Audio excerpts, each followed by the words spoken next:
No, you are.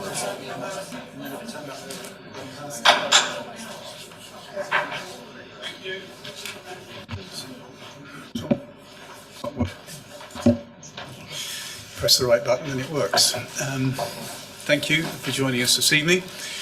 Planning South Committee meeting.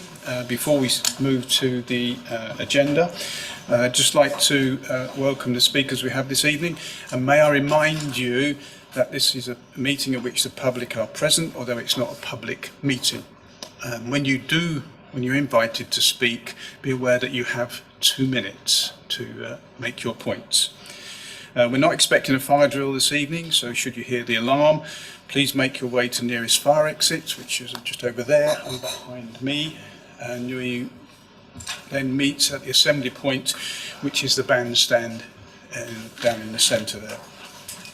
May I remind members to switch off your mobile phones or switch them to silent. And before we start the agenda, could the officers please introduce yourselves?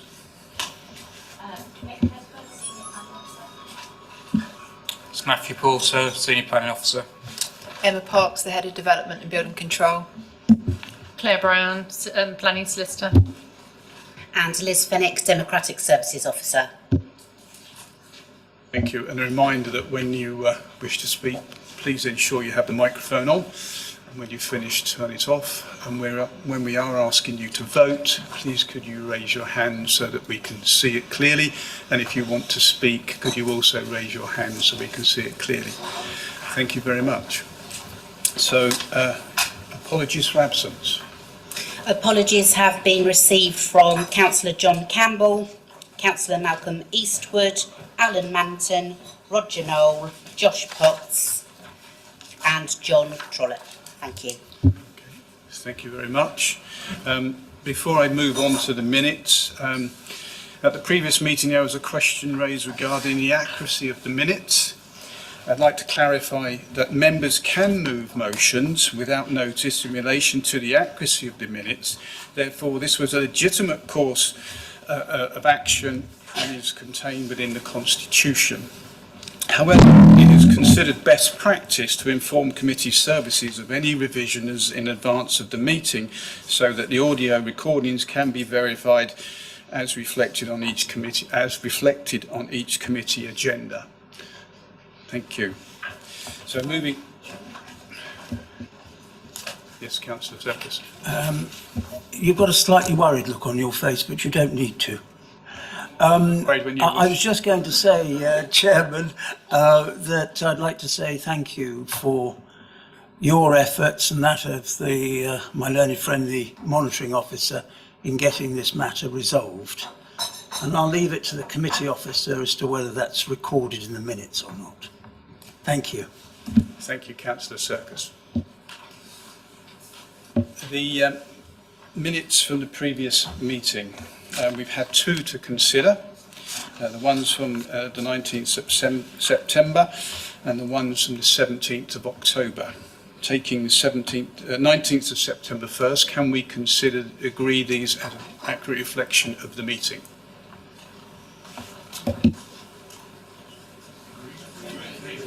Thank you.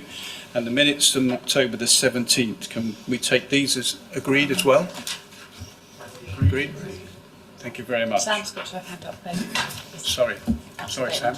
I've just acknowledged what you've said about we now need to contact if there's any edits required. So I'll do that in future.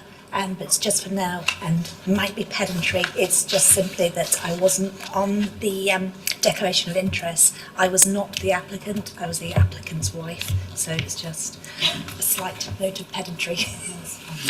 What if I don't know? Yeah, so thank you for that. The minutes will be updated accordingly. Thanks.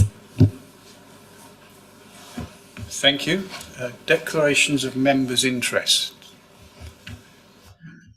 Councillor Bateman. I don't consider myself to be biased, but I have a working relationship with a number of the people who have objected to the development at Calfold. Okay, thank you. I'll see if I can find some in a moment.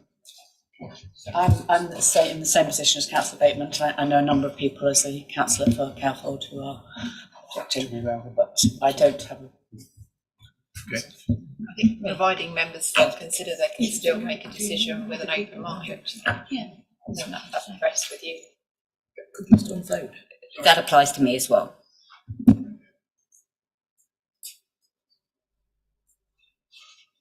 Councillor Fisher, sorry. Yes, thank you. Just to declare that I'm a parish councillor in Parham, which is where the one of the applications comes from, but I wasn't involved in any of the decisions made, and have met the applicant once for a cup of tea when I was restoring the phone box. So I feel I am able to approach this with an open mind. Okay, thank you very much. Thank you.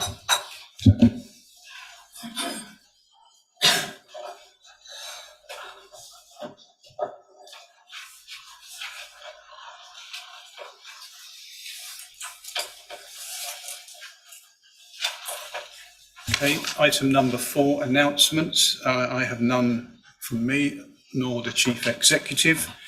Item number 5 is appeals. I draw your attention to list of appeals in the agenda pack. Are there any comments on those appeals?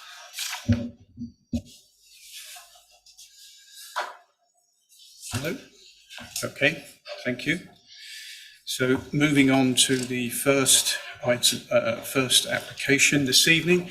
Item 6 is DC 22 18/1815 Land at Brook Hill, Cowfold. Please could the officer present the application to the committee?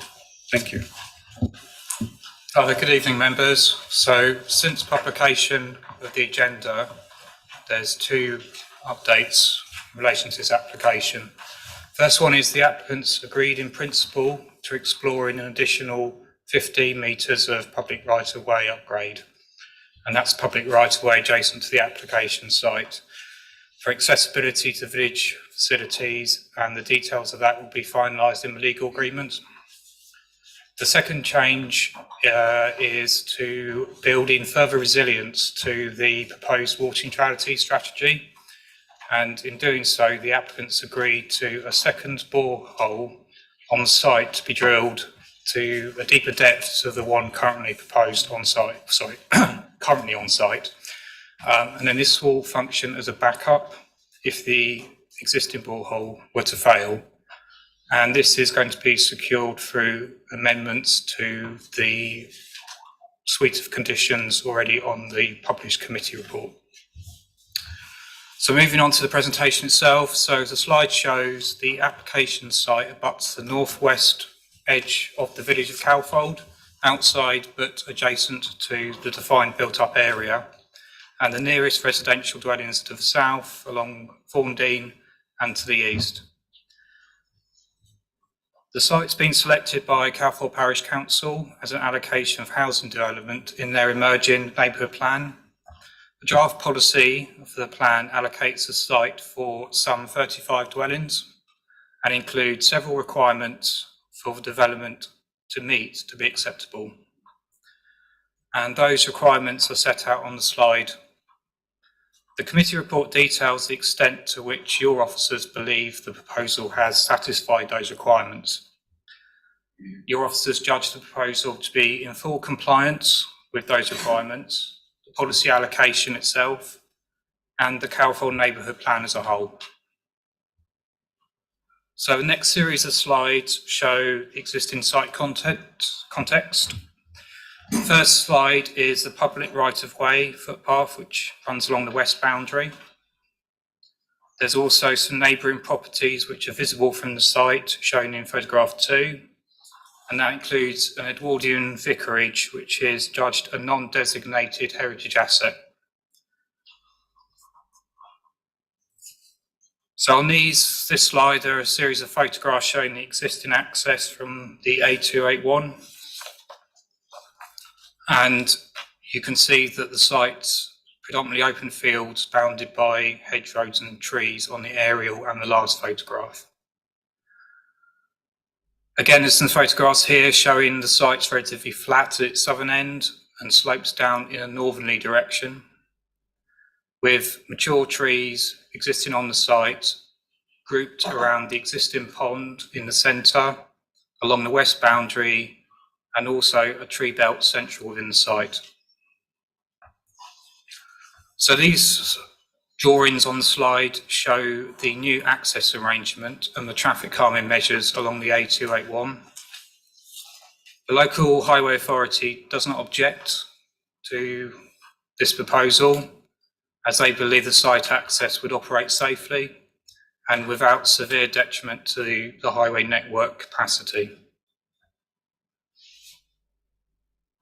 So on this slide is the site plan showing the full application proposal. You can see where the housing parcels are distributed on the site. That's the southern field, the open space to the north fields, the attenuation basin at the very far south, as well as the site access taken from the A281. So this proposal includes a policy compliant level of affordable housing, that's 12 units, and it provides a housing mix that's predominantly 2 and 4 bed houses, which reflects the need identified in the Calfold evidence base for its neighbourhood plan. The distance and relationships to neighbouring dwellings from the development would ensure that amenity impacts are safeguarded within tolerance, and drainage and ecology interests on the site have been addressed through evidence, appropriate mitigation strategies submitted with the application, and also the suite of conditions recommended at the end of the committee report. So this just goes into a bit more detail on the site location plan. So the council's facilitating appropriate development advice note exists, and that's a material consideration that advances appropriate locations for new housing development in the absence of a 5-year housing supply, and your officers believe the proposal accords with this. The proposal also includes public benefits of open space and play facilities that will transfer to the parish, as well as upgrade of and new links to the adjacent right-of-way. And through a new borehole, the application has demonstrated the development is water neutral to the satisfaction of officers and Natural England, and that's against the HRA-AA test of reasonable scientific certainty, not absolute certainty. So just in conclusion, the council can't demonstrate a 5-year housing land supply, so its local plan policies that are most important to the determination of this application are out of date. And your officers have weighted all the relevant planning matters in the overall balance, and they've afforded certain material considerations significant weight in favour of decision making against identified harms that are not found significant or demonstrable, and as a consequence of not having a 5-year housing supply are afforded only diminished weight. So the application is recommended for approval. That's subject to completion of the Section 106 agreement, the conditions as listed in the committee report, as well as those to be amended to reflect the inclusion of the second backup borehole. Thanks. Thank you, Matthew. I'd like to invite the first speaker this evening. That's Katerina. Remind you, you have 2 minutes. Thank you. Good afternoon, councillors. I am speaking in behalf of objection of the planning today, as we have several concerns on this planning from the Calfold village. The land that is said to be undevelopable in the Horsham Council Sheila in their first assessment due to the sloping nature of the land, even the land, parts of the land that are considered relatively flat.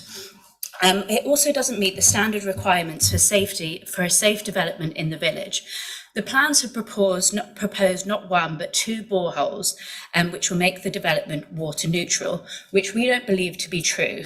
I'm not a hydrologist, but if at any time the people living in this development decide that they do not want a borehole, and why would they if they understood the negative impacts that a borehole has, causing depletion in the water table and having a negative impact on local biodiversity, as discovered in the assessing the environmental impact of water borehole drilling. What's to stop them from going to Southern Water the next day, which they have a right to do through the Right to Water Act 1988, to get a water supply to that development? Can you, councillors, guarantee that this will be water neutral in perpetuity? Secondly, this planning does not meet the suggestions of the new Levelling Up Bill to prioritise brownfields over greenfield sites. This is a very dense area of Cowfold, full of wildlife and ecology. The only one pond surrounding for a mile. The ecology report suggests there could be bats, where we have photos of long-eared bats, which are protected in the conservation status in the UK under the Wildlife and Countryside Act, along with positive results for newts in the ecology appraisal. Then leading on to safety concerns. The topography of the entrance is extremely dangerous. There is a hill on both ends with almost zero visibility into the road. The parish council said a development would only be safe if there is a roundabout, which has not been permitted, along with flooding concerns, as the houses at the end of Brook Hill experience flooding frequently, adding further water drainage that will cause more damage. Along with extra cars from a development of this size and the many others in proposed for Cowfold at the moment, like the Rampion and the solar farm and the other housing development, which will just contribute to the already unsafe levels of air pollution in Cowfold. Please consider the several factors: the safety of the village and the people who live here, from the excess air pollution, the dangerous entrance, and the fact that this is really potentially not water neutral. We urge you to consider the negative impact, and if you can't make a decision today due to the lack of evidence, we urge you to defer the decision until it can be made in full confidence. Thank you. Thank you very much. Thank you. Okay, Matt Campanini. I hope I got that right, and apologies if I didn't. Good evening. I'm speaking in objection to this planning on behalf of Cowfold. We understand it was in the neighbourhood plan, but it was the least preferred site with 4 others that better suit the needs for housing in Cowfold. The neighbourhood plan is a proactive process, so developments do not come and claim land around the village, but this developer has not met all of the neighbourhood plan requirements, such as a safe access point with a roundabout. In terms of traffic, access to the proposed development will be via Brook Hill Road, and this is already a highly congested road providing direct access from Cowfold to Horsham on to London. The proximity of the local co-op means that there will be constant traffic in this part of Brook Hill Road, and this will be worsened by the addition of so many vehicles serving 35 new dwellings. Also, the small footpath deemed adequate does not appear safe for children and the elderly. In terms of public health, an air quality management area has been in effect in Cowfold since December 2011. As Cowfold's air quality is already poor due to the high throughput of traffic, this development will only contribute to the air quality being further diminished. The site is adjacent to ancient woodland and is directly on sloping fields, which Horsham Council have deemed not developable in their first assessment. The plans refer to the land as flat, but if you've had the opportunity to visit the site, you'll be able to confirm that is not the case. The prospect of adding extra drainage for 35 homes to an area which is already prone to flooding, as per photos shared previously, would also negatively impact the surrounding homes in and around Thorndon. Nature has had the opportunity to flourish in this area with open fields surrounding ponds. These will be negatively impacted by the proposed development. I and 81 other parishioners oppose this damaging development and hope the councillors will consider the points raised and the detrimental impact to the ancient ecology and habitat of a beautiful, green and rich area, which is home to so much wildlife. Accepting the proposed scheme would also establish a precedent, have the potential to lead to further development on our green spaces. Thank you very much. Thank you very much. Could I ask Richard Sutcliffe-Smith, please?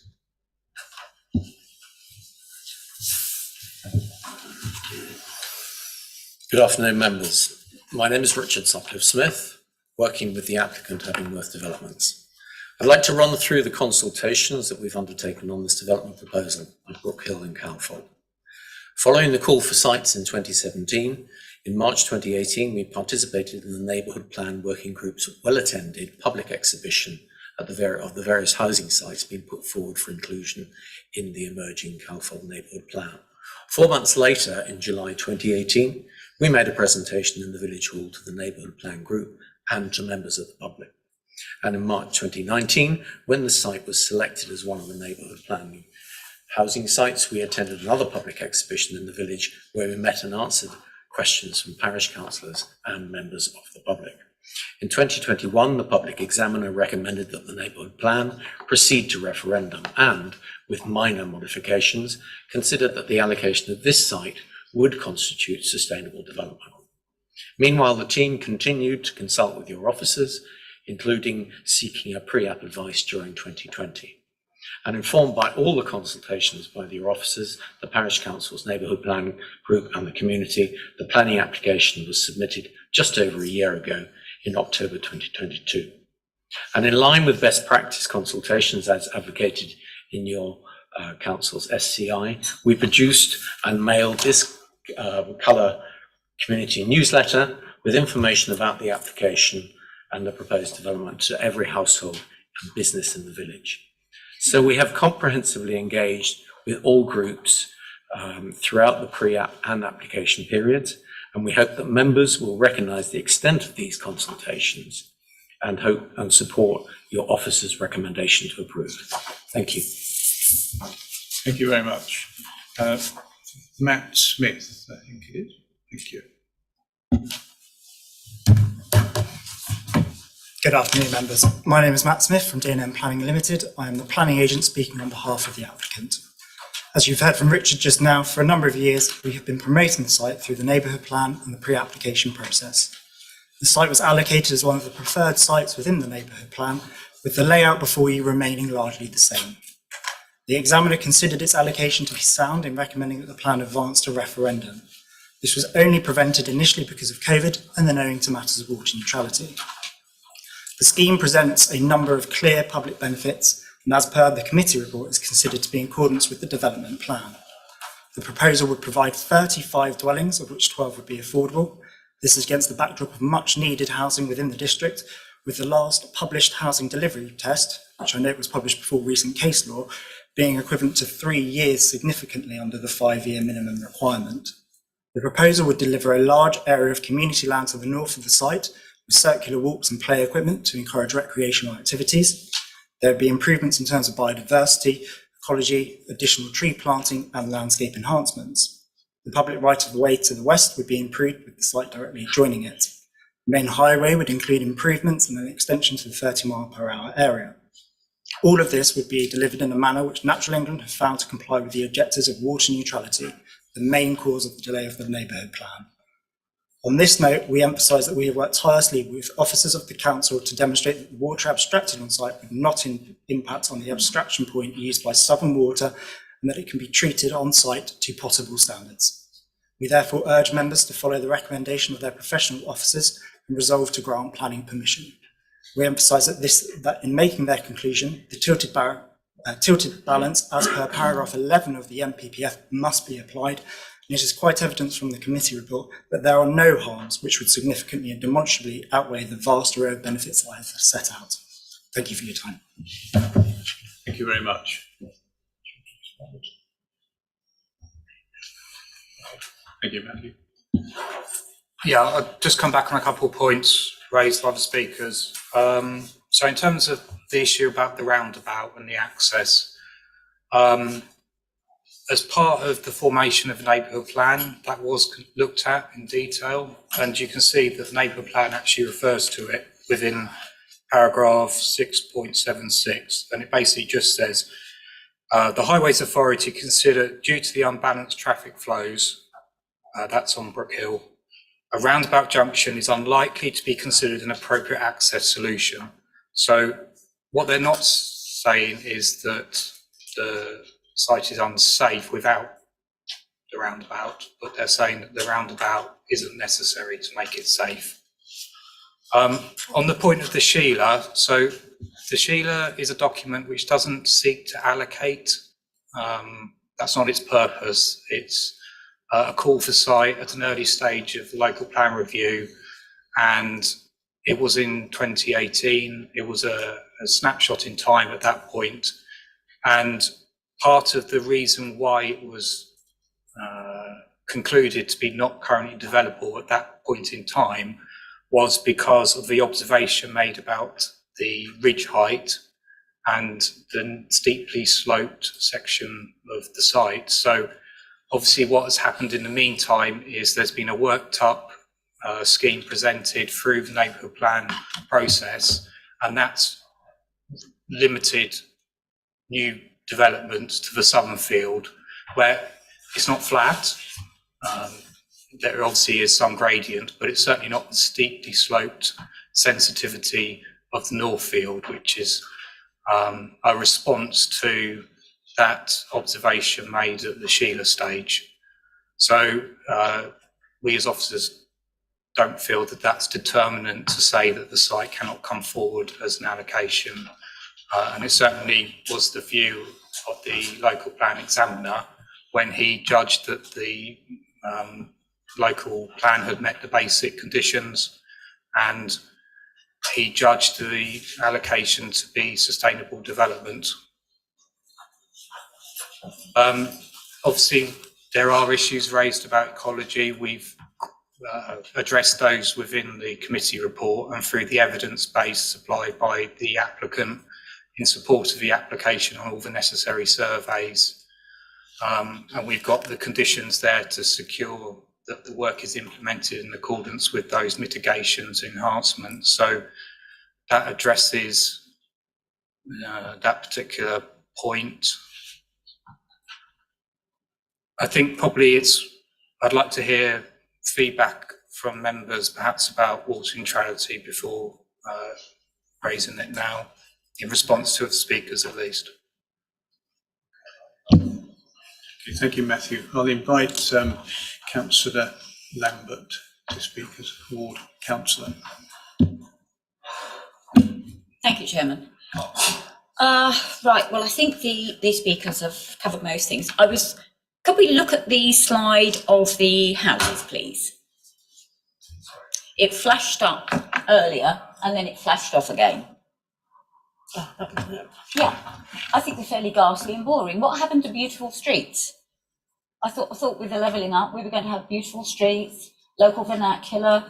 They're fairly ghastly, boring and town-like. I won't discuss boreholes because I'm sure my colleague will. The flood risk is negligible, apparently. 1 in 100 year risk of flooding. Well, this year was 1 in 100 years. With the world the way it is and the extremes of weather that we're experiencing, that 1 in 100 years looks like being probably every other year, maybe every year, which is a very worrying factor.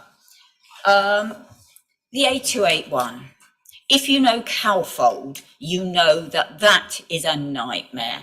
Morning and evening, and sometimes in the middle of the day. Moving the 30 mile an hour out somewhat will just make people angry. They're going to whiz through that. Well, first of all, you're backed up almost to Picks Lane most evenings. And by the time you get into Calfold, you've forgotten why you're going there. And this backs up on the 272 both ways through the AMQA. And the only area you get to where it doesn't in the evening is coming from the south to the north. But then in the morning, it's coming from the south to the north and coming from the north to the south. And the pedestrian access, I know the pedestrian access is to the west of the site, down towards the school and the fold onto the 272. But if you're a resident on this site and you're going to the co-op, there's no way you're going to go west, to go south, to go east, to go north, just to go to the co-op. You're not going to do it. So you're going to walk up that footpath, which is dangerous. Joanne and I have both walked it.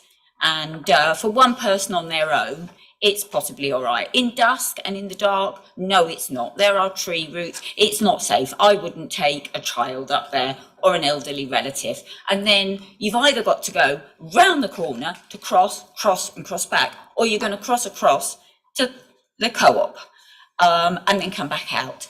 It's an accident waiting to happen. Highways say it's okay, but then they can only stop it if it's really severe. And of course, all of this with the extra 70 cars or however many there's going to be, that will impact on the AMQA. And we have worked hard to sort that out.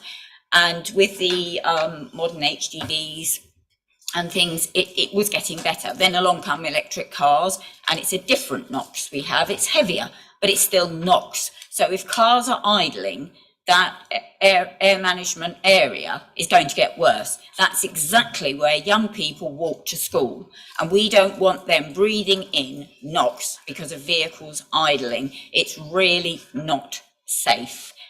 Now, when Angela was handling this, we were speaking to her about the developer maybe in order to remove a lot of the cars from the site, putting in an electric car club, which is possible through Community Transport Sussex, which would actually then improve some usage. But it's not going to make it ideal. It's not going to help with the residents. And it should be pointed out that, yes, it's in the neighbourhood plan, but it was not in the first three by choice. They were different sites, and this was tacked on the end. And I think that's all I've got. I think that's all I've got to say. Apart from the fact, I think there should be allotments, but Matthew has explained to me that can come from the parish. Now, because of these long-eared bats, are we putting in bat boxes and are we putting in swift bricks? Thank you. Thank you very much. Do you have to come back on any points? Yep. So just to pick up on the subjects that are raised. There will be bat and bird boxes as part of the mitigation. Just going back to the design, so obviously this is a scheme which responds to the context that it sits within, in that the buildings are family homes, they are two-storey.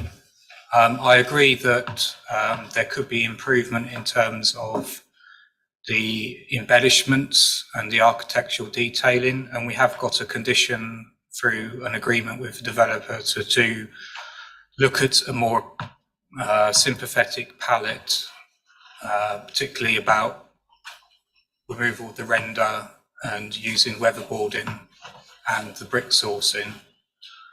But in general, the typologies are suburban, and that's what the development is, because the neighbourhood plan in its allocation is accepting a density of up to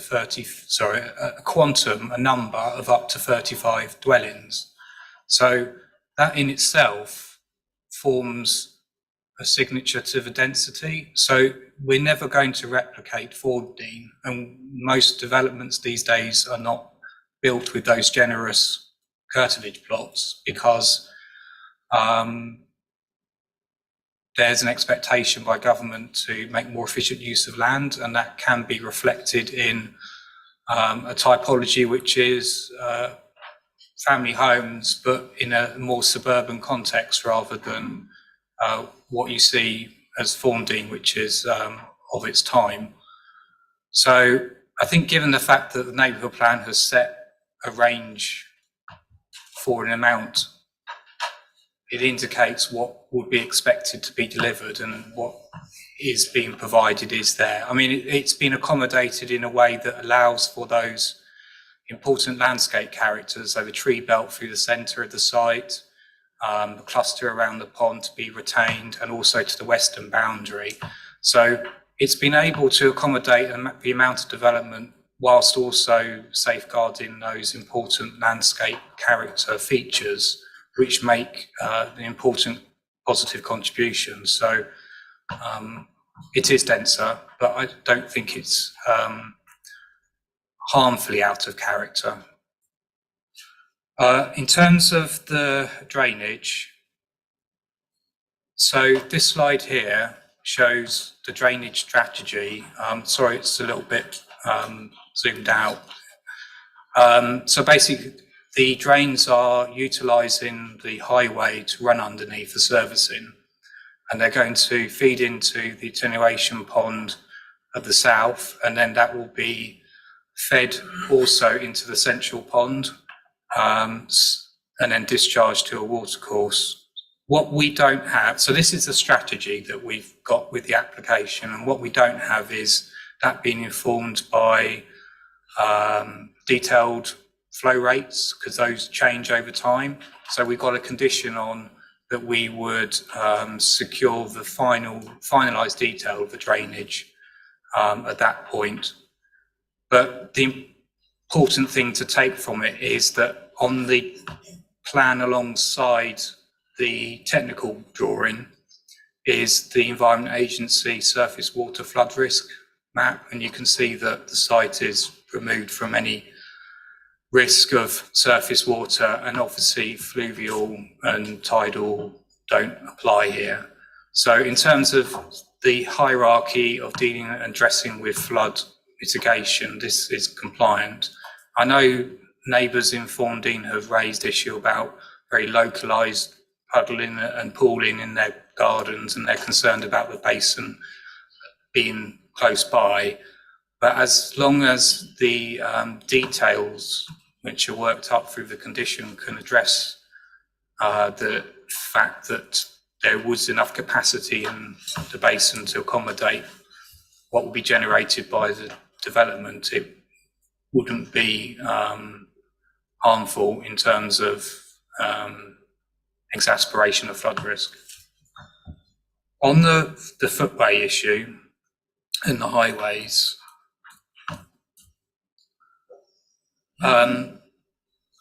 so yeah, anecdotally, I can see what you mean when you walk down the footway to the co-op. It's not lit at the moment. It will be lit because they're proposing some mitigation through the highways. I think the important thing to do is to understand that obviously there's a difference between what people experience and actually what is considered to be a safety issue from a highways point of view, because they did a road safety audit has been undertaken, and it didn't identify there being an issue in respect of walking from the site into the village centre, and that included the existing footway along the west side. There's obviously some creep from existing vegetation, and that will have to be grubbed back, but the maintenance of that really lies with West Sussex as the highway authority. I think that's really all I can say, because the actual footway width itself meets the standards. I think the unfortunate thing is it's just not well trafficed by pedestrians, and so it's been allowed to deteriorate. But that really would be a call for the highway authority to come and clear it.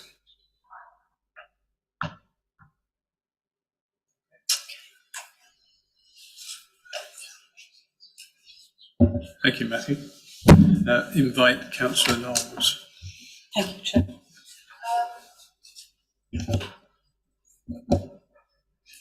Thank you.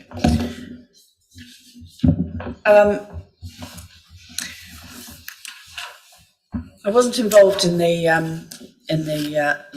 neighbourhood plan at all at the time. I think this is very difficult. We do obviously need more housing, but this is. It'll be interesting to see whether the 20 mile an hour application, which I understand is going through, will have any further impact on reducing the traffic.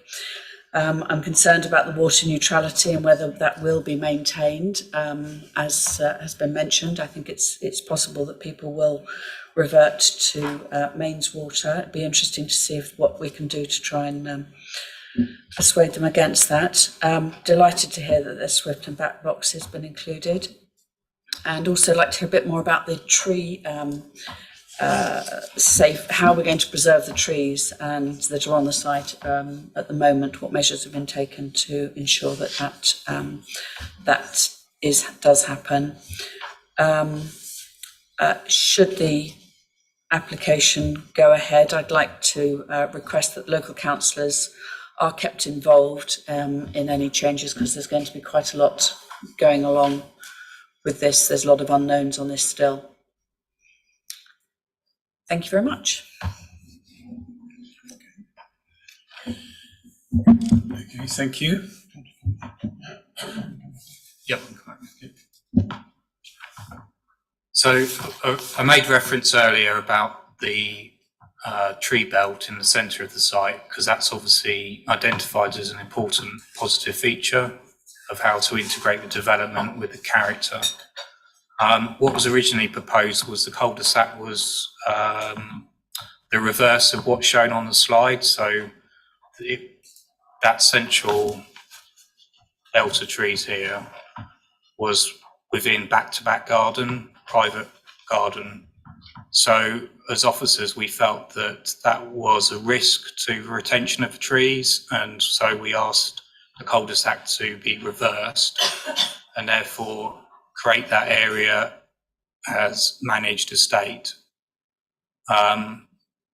What we've also got is a commitment for covenants to be put on the trees, which won't involve a planning intervention, because that's a private agreement between owners and the management company who will take on the estate, but it's just another layer of protection for those trees. So we feel that there is enough of a response to try and safeguard those trees as much as possible, because with the change in the position of those buildings and the roadway, there's very little incursion into the root protection zones, and obviously the canopy spread is reduced in terms of incursion into the private gardens, which again reduces potential future pressure for cutback. So we feel this is a good response from the applicant to try and address those concerns. And obviously we've got the retention on the western boundary and also around the pond, which are equally unaffected by root protection incursion. So overall, we feel that there's enough safeguards through the designing in of the layout to reduce that risk to an appropriate level. Because obviously, when we're all talking about risks and harms, the planning system isn't here to eliminate every single harm possible in every eventuality. So there is always an element of risk, but we try our best through designing and mitigations to reduce that risk and reduce those harms to a level which are tolerable. Thank you, Matthew. Councillor Lambert, yes. Thank you, Chairman. Sorry, can I just come back? The footpath going south out of the site, yes, in its best parts, it's a metre, but what you have is overhanging vegetation, and you also have elderly trees with huge roots, and so you have to step out towards the traffic to get around them, and at that point there is no way it's a metre.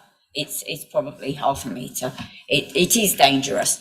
But can I just say, you said, you actually summed it up really well with the houses. They're suburban, but this isn't suburbia. This is the countryside. So if they could make them more cottagey, that would be a step in the right direction, because they are suburban and this is not suburbia. Thank you. Can I just come back, Chairman? Just to say, in terms of the design here, is they are, in my view, described as a kind of a traditional Sussex vernacular. They are cottagey in the fact they've got a very low eave. So if you look at the eaves level, it's directly above the first floor window. So it's got a low eaves level, and you've got the traditional porches there. So I think in terms of proportions in its design, that, you know, they are relatively modest buildings. I think what we haven't got is the materials, but obviously the conditions will secure high quality materials to be delivered on the site, and my colleague has already discussed that. So I think you need to look beyond the kind of the colour of the roof on this drawing. If you look at the actual scale and design of the buildings themselves, they are relatively modest and traditional in appearance, but it's the materials that will bring that design to life. And providing you have high quality materials, you will get that finish. Thank you. Thank you. One of the points that Matthew mentioned earlier was about water neutrality. Rather than take these piecemeal, first, if any councillor has a question on water neutrality for this application. Councillor Beard, sorry. Thank you. I just want to question the use of boreholes and how that they really, the impact that they have within our groundwater. And I'm not a hydrologist, so I haven't got the deep, but I have done a bit of reading and I have real deep concerns about how we're all jumping immediately to the borehole usage. And there is a lot of reading that I've done about how it will affect the groundwater, therefore affect our reservoirs. So it's still playing within that water neutrality, it's still damaging that system. So yeah, thank you. Thank you. If I can comment more generally, and my colleague can come with the details of this particular case, I think my view is we've certainly not jumped to boreholes. I think this is the first borehole at scale committee have considered, and we've had water neutrality for 2 years. So I think it's obviously something that developers have been considering for some time.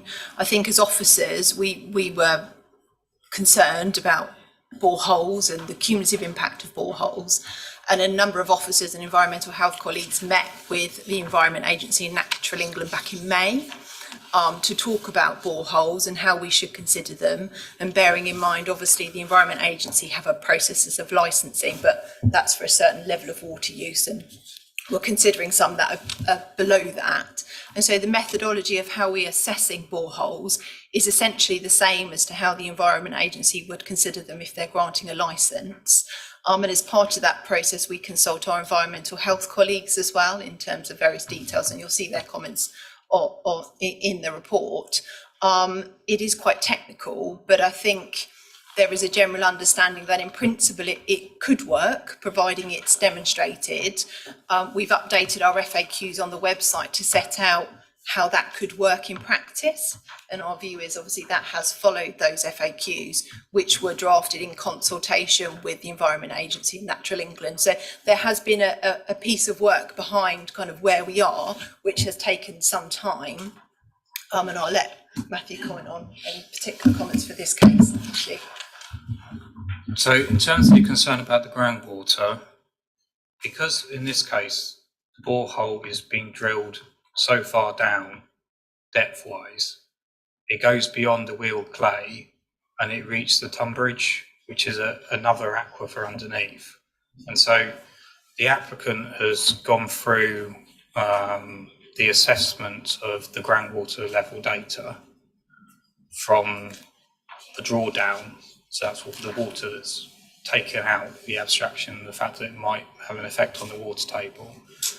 And so they've looked at the abstraction rates against that, and it's still below the water table of the wheel clay, as I understand it. So basically, they've demonstrated that the aquifer is capable of maintaining the abstraction. And then obviously the aquifers need to be refilled. And so in terms of the amount of water that's needed in this case for filtration, they said it's the equivalent of 1 or 2 fields of the size, because obviously the aquifer at the Tunbridge is much bigger.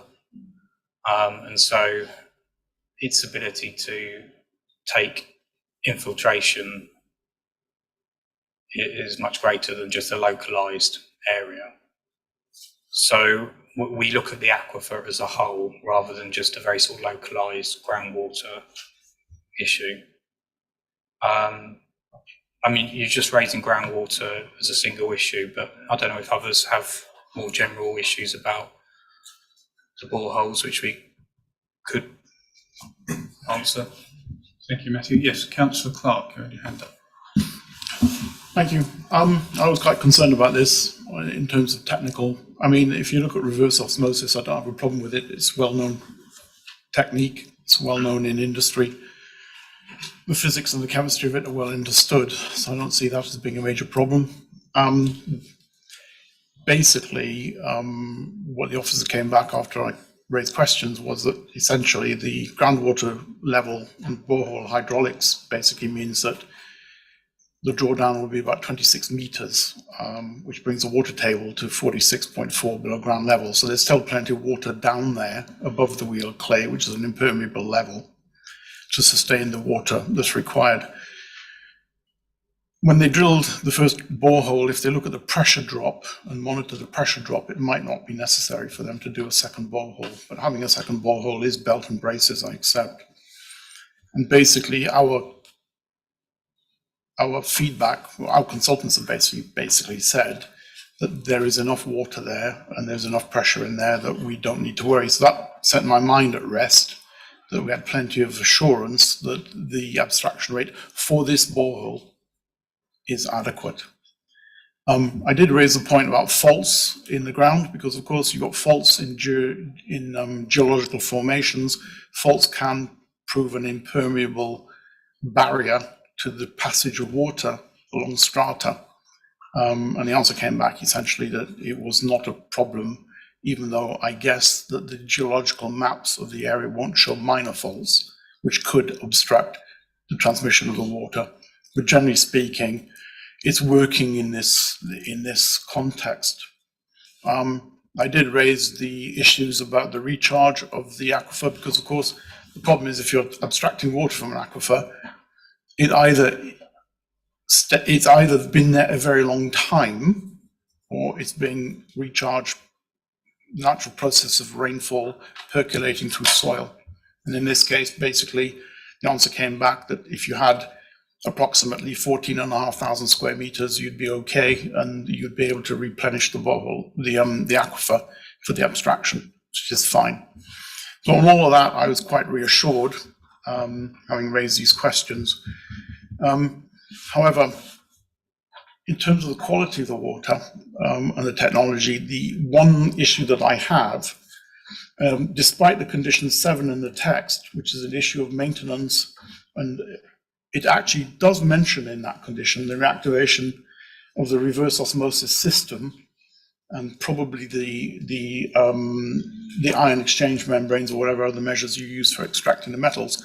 I'm a bit concerned because I don't have any data about the electricity supply to the area. And I don't know if Cowfold does get, like certain parts where I live in Watersfield, for example, we often get power cuts. Yes. And you get power cuts of 1, 2, 3, 4 hours. That would probably trip the system, in which case the system would go offline. From what I know of reverse osmosis, you then have to reprime the system. You might actually have to rewash or get the system going again. So I was a bit concerned about the amount of storage included, because it was less than a day's storage. I don't have the data. I'm just expressing a concern about the reactivation of the system after a power outage. And I'm sure that in condition 7, I was glad to see it was mentioned specifically. But I'm hoping that officers will be really careful at looking at that. In the conditions, essentially on condition 41, I do find that a rather interesting condition, because I'm not sure how you're going to enforce it. Because once the developers have been and gone and built their houses and sold their houses, they scarper, you don't see them again. So practically speaking, how are we going to enforce that? I don't have an answer to that, I'm afraid. But I'm sure officers will consider it. So finally, I think I have been reassured to a large extent by the answers from the officers who very kindly went and did extra digging for me. But I do have concern about the vulnerability of the system and the ability for the system to ensure cover all the time, even though I'm told that it doesn't have to be all the time. Especially when I read a comment in it that says that if there's a problem, the backup will be from a bowser or from another source of water, which then immediately leads me to think, well, where's the water going to come from? And I'd just leave you with that thought, Chairman. Thank you. Thank you. So in terms of the tank, we did raise this with the applicant after Councillor Clark queried it, and it has been offered that they can increase the tank size on site. It can revert up to 48 hours with treated water, because the design of the whole water treatment system is what they call modular, so they can bolt on different bits of equipment and tailor it. So although the standard is for water for 24 hours, it is possible to increase it and revert it to 48. Under condition 7, we've got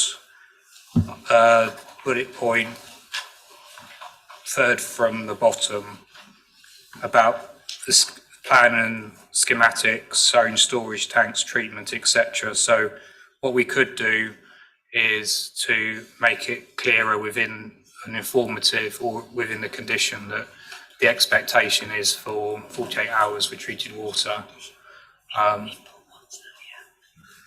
In terms of this 41 and this issue about, well, if there's an emergency, what's the option? We did take legal advice earlier last year, and Council came back to say it's unreasonable to look to remove the right to connect to the mains water supply in emergencies because it is an accepted public health issue. But even accounting for that, the legal advice was that it will still be water neutral.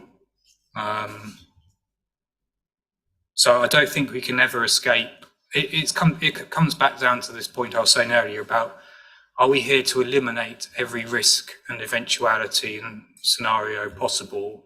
That's not what the HRA test is there to do. It's reasonable scientific certainty. So I think the fact that there can be occasions where there will be emergency measures needed, that's has to be factored in. So I think it's reasonable to allow for condition 41 and that continuity measure in there. Councillor Clark, yes. Thank you. Just to come back on that, I wasn't questioning the condition and saying it was unreasonable. All I was saying is, how do you enforce it and how do you make it happen was my point. And I'm sure we will come up with a solution for that. And coming back to what I raised about the ullage, the tankage to cover an outage, from my experience of industrial chemicals and tankage and plants, I'm just saying you need to look at more carefully and consider more carefully what happens, and you would need to find out more about the power supply, how long it would be out, and how that would affect the cycle in getting the system to be working again is all. I'm just concerned that otherwise we end up with people who have no water, which happens from time to time, but generally people aren't too happy when Horsham goes down, as we found out last year. Councillor Clark, can I just clarify, would you be seeking then amendments to condition 7 to be explicit around the methodology in the event of a power outage and regarding the 48 hours storage? Because if you were, that you could obviously suggest an amendment to incorporate that within the condition. Thank you. Thank you. Not necessarily. All I want to do is to highlight to officers and to members around the table, some of whom may not have any technical knowledge, the practicalities of what these systems entail. And so if the decision is made to pass this or not pass this, as the case may be, at least it is done in a cognizant manner and that people are aware of the risks attached with it. That's all. Thank you. Councillor Croker. Thank you, Chair. Just on the water issue, I'd point out that if the electricity goes off, despite having water in the tank, you still have to get it around the site. So that does need to be considered. And I'd also like to thank Councillor Clark for the points that he's raised already, which I think are valid. I'd support him on that. Thank you. Thank you. Any other comments, questions? So if you, Councillor Serp, you've got your hand up? Yes, you can. Are you still on water neutrality or? Yes, yeah, but if you want to raise, or anything else now? Right, okay. I'm glad that Councillor Lambert has raised this issue about the design of the properties. There seemed to be a suggestion coming across that it necessarily, because of government guidelines, it needed to be more high density, that there was an inconsistency between attractive houses and high density. And I know from some of the developments in Ashington that that's simply not true. Maybe it is, in this case, a question of materials, but it needs to be addressed. The point I was principally going to make was about air quality. There are, of course, 2 air quality AQMAs in the district. One is Storrington and the other is Cowfold. I was chairman of the Storrington AQMA for some years, and what it impressed upon me is that we can declare an AQMA, we can meet regularly, we can try and develop plans, but in the absence of the real elephant in the room, which is the A27 and improvements to the A27, it is extremely difficult to address the issue of air quality in our 2 AQMAs. It seems to me that the reality is, if you build more houses near an AQMA, you're going to actually exacerbate the problem of air quality. Now, I know there's been an attempt here to suggest that that's not the case, or we can somehow address it, but the reality will be more houses, more problems for the Cowfold AQMA. That's principally all I wanted to say, and I think the issue of air quality is a very serious issue.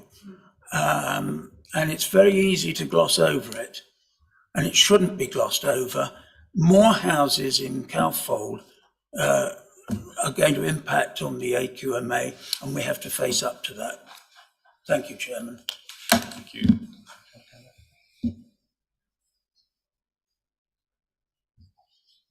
So yes, certainly air quality for Cowfold is very important. It's obviously in the minds of a lot of residents who live there. I think it's also addressed to an extent in the neighbourhood plan, although at the current time I can't find the exact approach they took, but certainly there is a measure within this proposal to mitigate the modelling evidence that what it does is it basically takes the impact that arising from the development and expatiates that into sort of like a cost damage monetary value, which will then be put back into initiatives around the village and hopefully try and fund those measures which can improve the situation.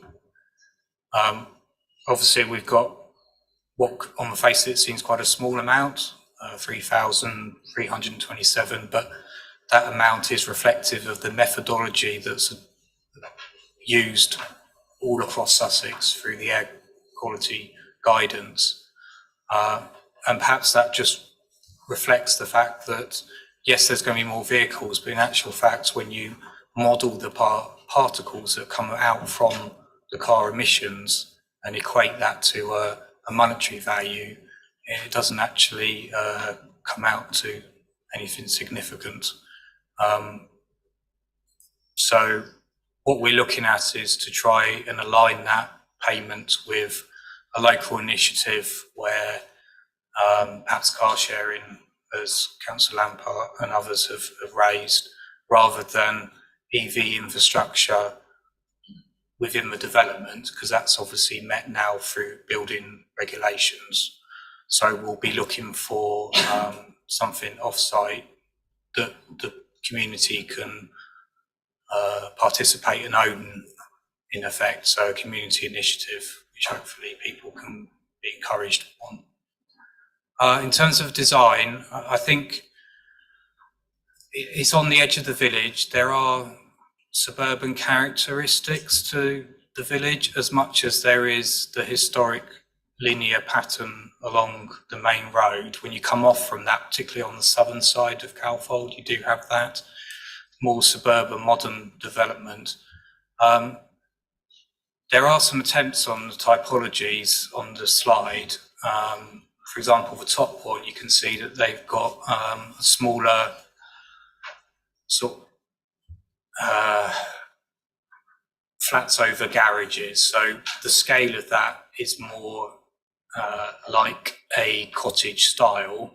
And I think perhaps what is needed is to bring that out and more through arrangements of windows, doors, fenestration, rather than actually look and be critical of a typology in itself, because they are family houses. So hopefully through some improvement to that arrangement, there can be a better design outcome to it. Thank you. Councillor Croker. Thank you, Chair. Just a couple of questions.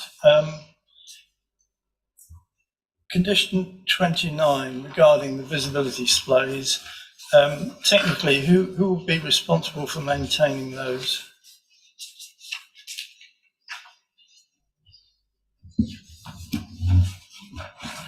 That would be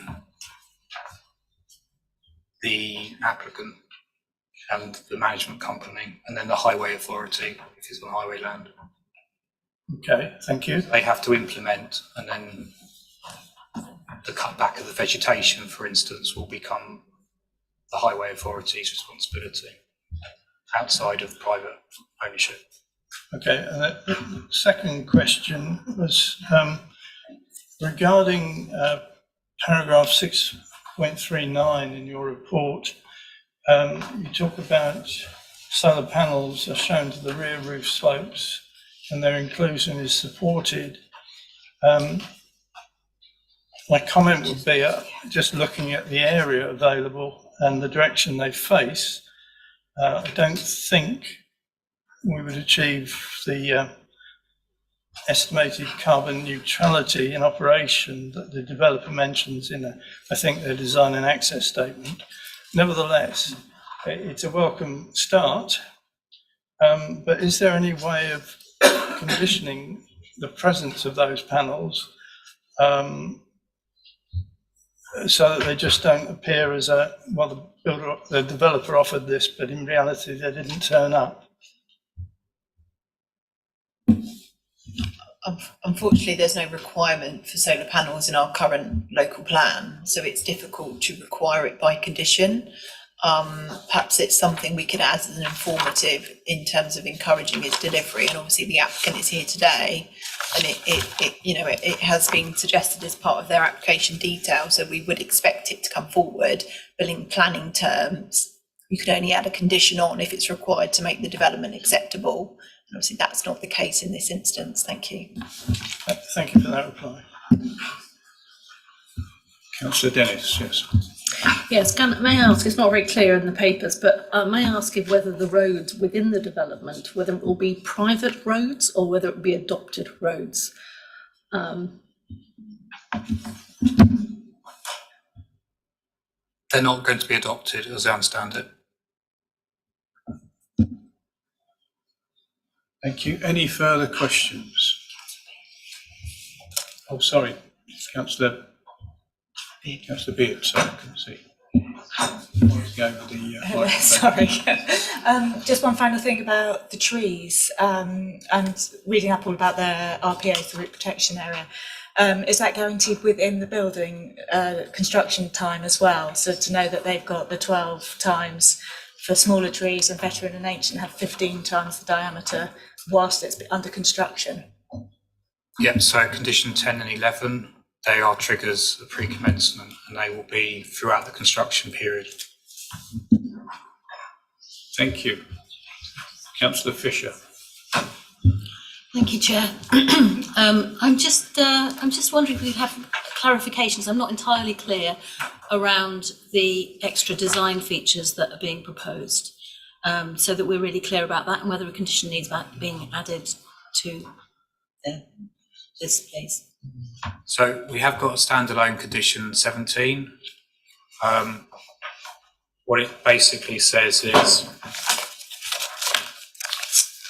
notwithstanding what you've seen today and the plan submitted, there won't be any development above ground floor slab level until there's a revision to the house type designs submitted to the officers.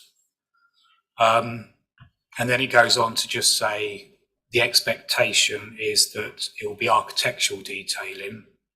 So we use the word reflect local distinctiveness in the condition, and then we refer to things like ridge height, hips, valleys, eaves, barge balls, chimneys. So what's the scope and the nature of that condition isn't setting out a wholesale revision of the house type. So what we're not expecting is bungalows to replace 4-bed family homes, because the public wouldn't have had that opportunity to comment on that sort of revised design.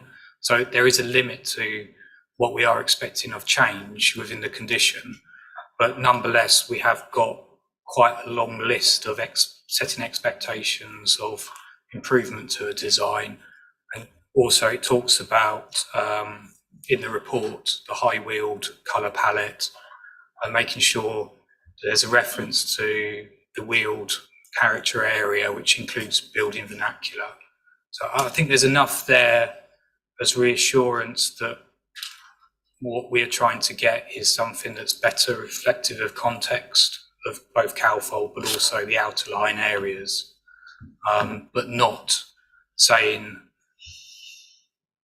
start again, because in terms of the type of housing that's coming forward, that's appropriate, that meets the needs for 2 and 4-bed majority properties.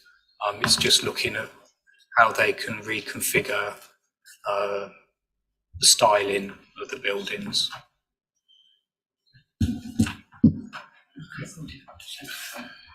Can I just quickly come back on that?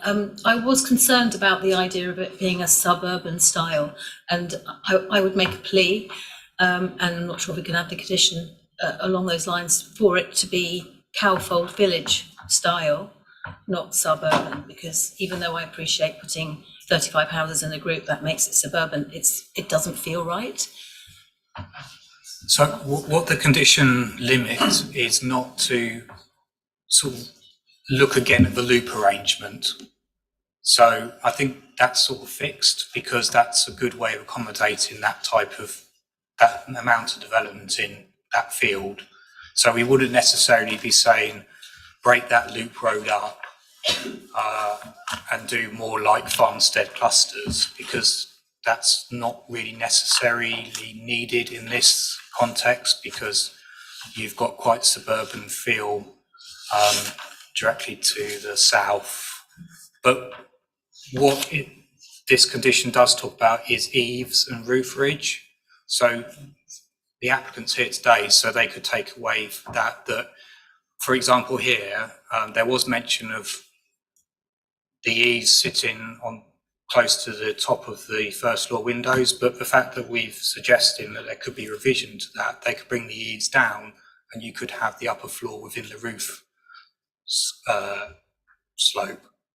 And that will perhaps add more variation and remove this kind of very sort of linear approach to sort of suburban characteristics. Equally, some treatment of the gables, you could bring in more fenestration, so you haven't got that very domestic proportion of window. So there's a lot of freedom within the condition to try and get something that's felt to be more appropriate, but obviously not saying we're not going to have 4-bedroom properties. But I think the ease thing is quite a good flexibility there. Thank you. Peter, Councillor Peter Vanderbilt. Yeah, on that condition, I just wonder if the slabs are down, is that going to limit the amount of alteration that can be made? I'm just curious as why this condition wouldn't be pre-slab. Councillor Van der Berg, I think we have to recognise this as a full planning permission, and therefore in a full planning permission you would expect general details of scale and design to have been established. Obviously when you have an outline, that's all to come later. So I think what my colleague was saying, really the general principles are there. It's more the aesthetic details of the buildings that can be established at a later point, and therefore I think it's reasonable to be slab level because they are seeking full planning permission. They're not seeking an outline consent. So I think we just have to be mindful of the type of application and what they are seeking planning permission for. Thank you. Thank you. So also, it's just going back to that idea of we're not looking to rethink the layout.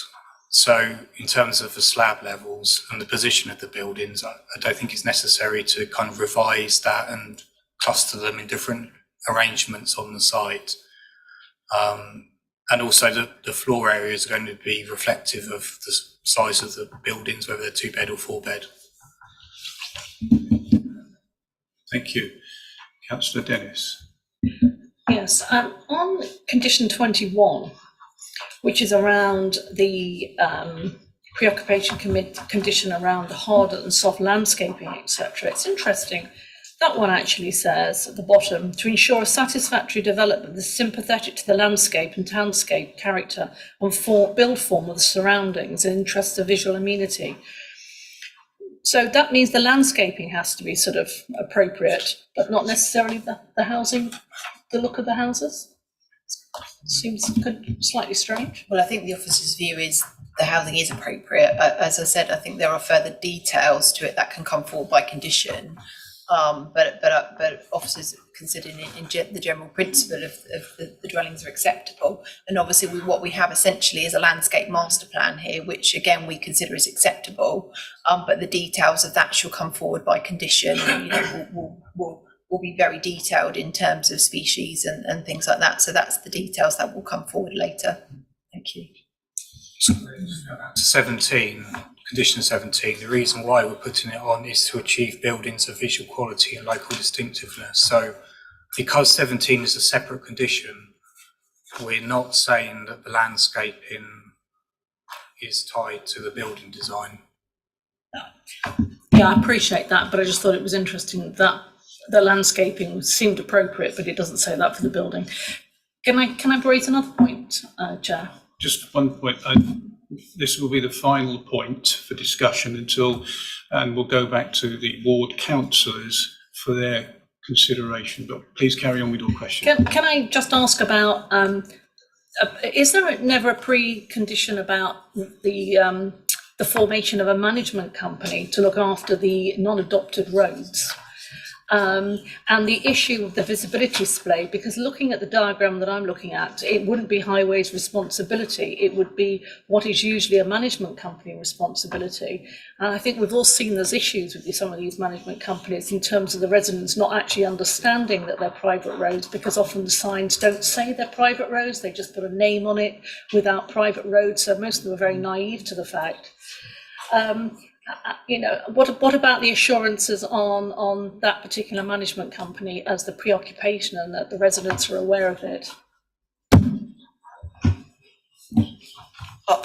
Ultimately, whether roads are private or not is not in itself a planning matter, so we have no control really over whether a development is adopted or not.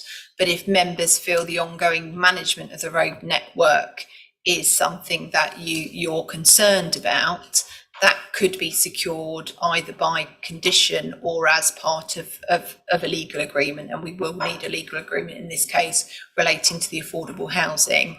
So if members felt that that was necessary to make the development acceptable, then that's something you can consider and add if you're pursuing an approval here. Thank you.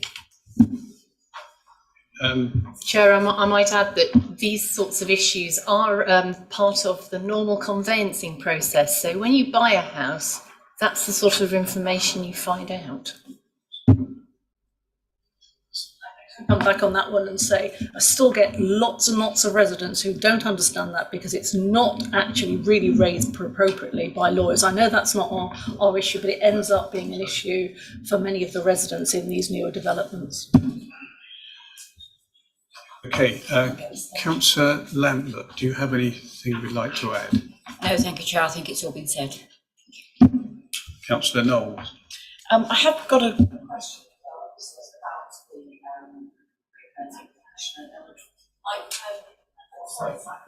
Apologies, I have a question for the officers about the pre-commencement conditions on the slab level. Why are we considering this application without these details now? Would it, is this normal? I think obviously you have to consider the application in the round, and if there are matters that you can condition to make it acceptable, then and they're required to make the application acceptable, then you can condition them. Obviously, it could be the case that we had those aesthetic details, if that's what you're referring to in terms of that condition 17. But in this instance, officers feel that further information and some amendments would make it acceptable, and it is possible to achieve that by condition. So therefore, officers have recommended that condition. I think it's normal standard practice that you would add a condition on if you feel that the information submitted is not acceptable and it's something that could be managed later on in the process. Obviously, it doesn't stop the development commencing because those details are required at slab level. I hope that assists. Obviously, if members are particularly concerned about condition 17, an option open to you is to add within the condition in consultation with local members. That's an option open to members if you're particularly concerned about the details that will come forward by that condition. Thank you. Yes, we would like to add that condition. Do you like to propose the? Yes, I propose that the local members are kept advised and involved in the condition 17. Is it seconded? Sorry, seconded. Okay. All those in favour? Thank you. Okay. Did you? So, can you just make it clear, Chairman, we're going for the vote now, yeah? I just did that. Sorry, apologies. Can we just recall that the motion? Who can we have a seconder on that, please? Should I just clarify, Chairman? So the motion is to approve, subject to all the detail, the conditions as detailed in the report, the additional condition as set out by my colleague, and an amendment to condition 17 relating to it to be in consultation with local members. That's my understanding on what we're voting on, Chair. Is that correct? Yep. Thank you. Do we have a seconder for that motion? Proposer and a seconder. Yeah. Okay. So therefore, we're going to go for 4 against and abstentions. Okay. Okay. Chairman, you've got to ask people. If you could vote, all those in favour, please vote in favour of the motion. So we're going to this is what the motion is. Yes.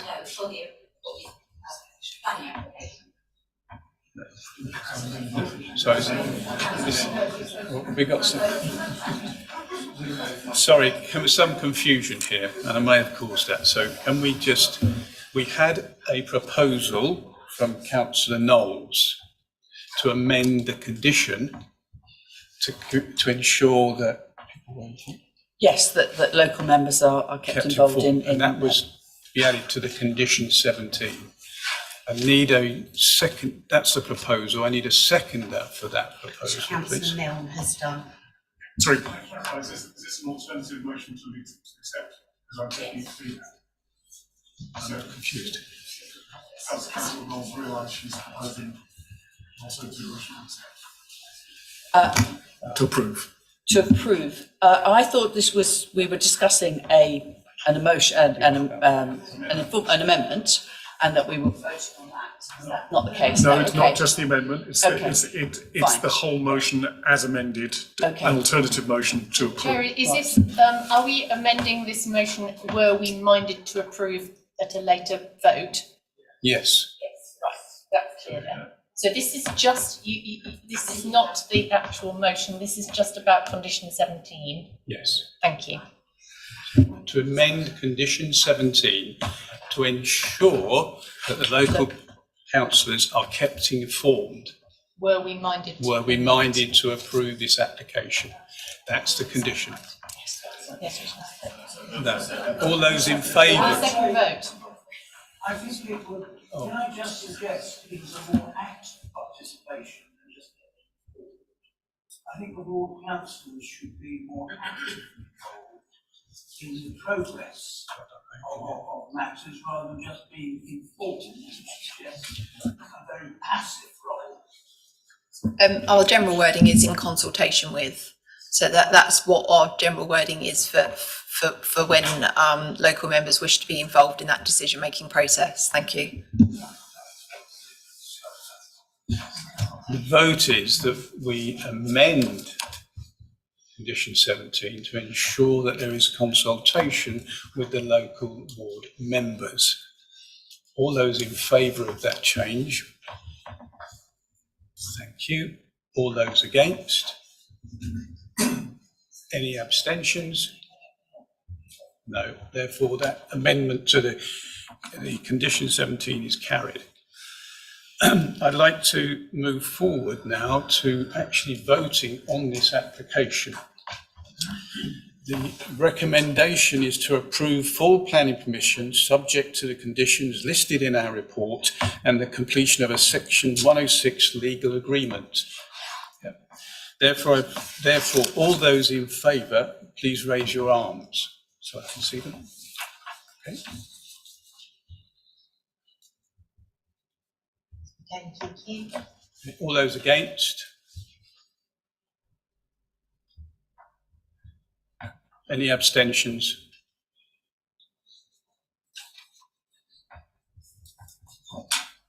Okay, just to confirm, we had 11 voting for, 1 against, 4 abstentions. Therefore, the application has been approved with appropriate conditions and the amendment to condition 17.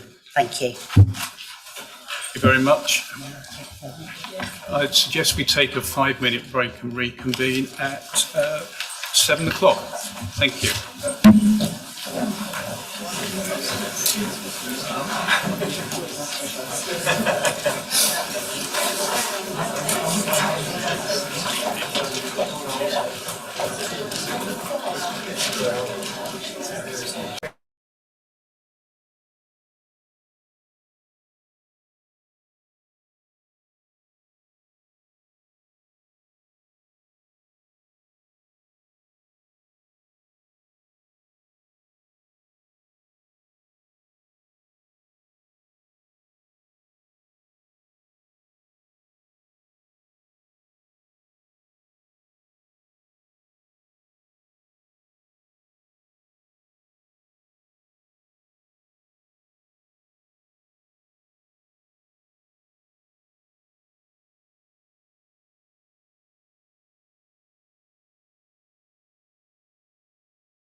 I've just asked them to speak next.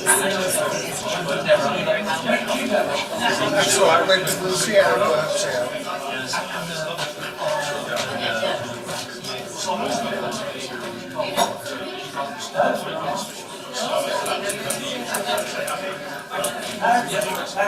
Okay, could we reconvene, please? Can you hear me okay at the back? You can't hear us. Do you want to move forward a bit? Yes.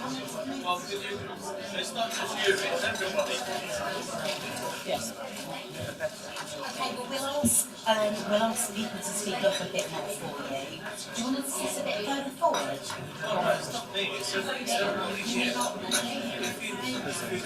Get people to visit there and their microphones. Yeah, we'll get the chairman to request that. We don't normally have an issue with hearings, but I'll ask people to speak to the next one.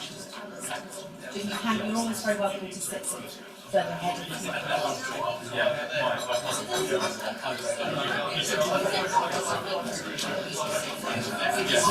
Okay, thank you. Request that the councillors have microphones near them and speak up when speaking out in the thank you. Could I just ask that when you are speaking, could you bring the microphone closer to you so that everyone in the room can clearly hear you? Thank you. Item number 7 on the agenda is DC 2297 Storrington Squash Club, Greyfriars Lane, Storrington. Could the officer please make their presentation? Thank you, Chair. The application site lies in the built-up area of Storrington on a previously developed site that was the former squash club.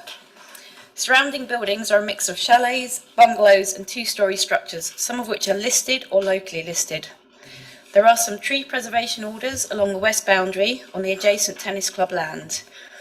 The Storrington Conservation Area also wraps around the north and the east of the site.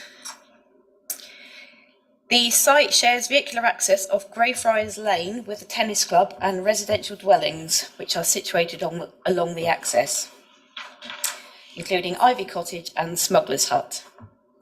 Car park resurfacing works have been approved previously under DC 202143 and may remain extant until February 2024, although have not commenced on site at this moment.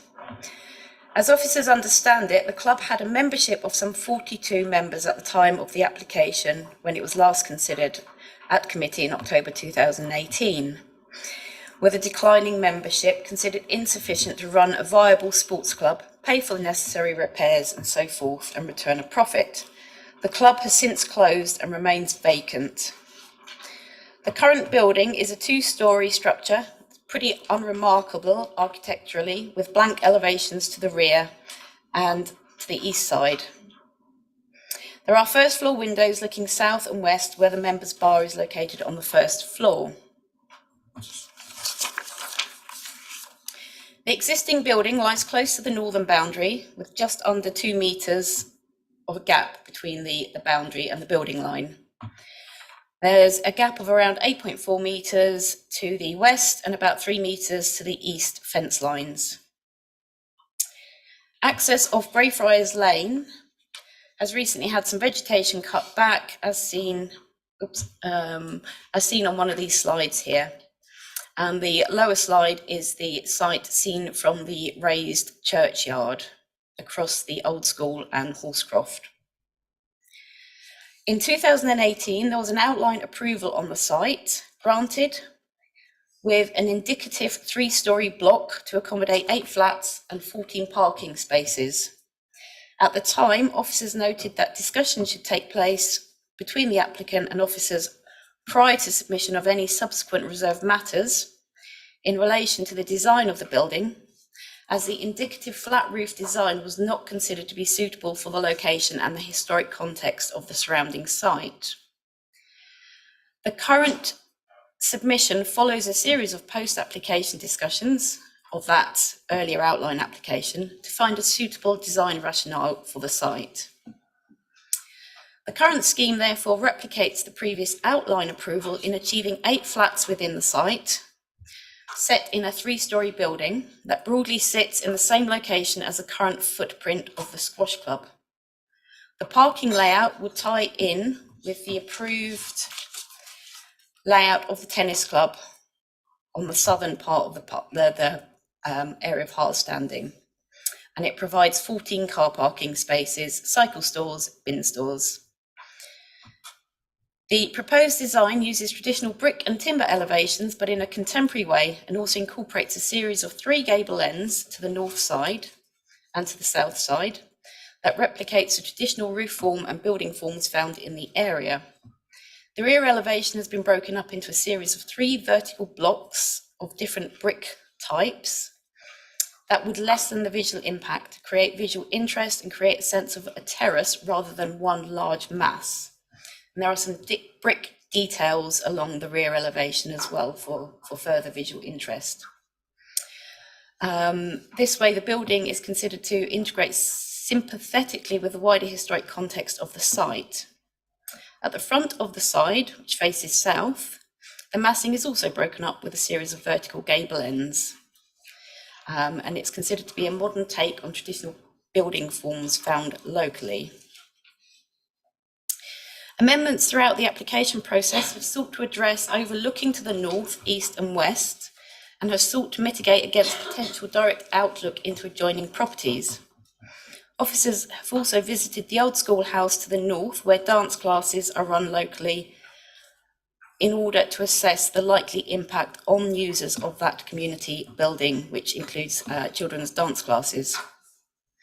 The building line of the proposed block has also been shifted east slightly to retain the existing separation to the trees along the side, which are the TPOs, which therefore ensures that there's no adverse incursion into the root protection areas of those trees.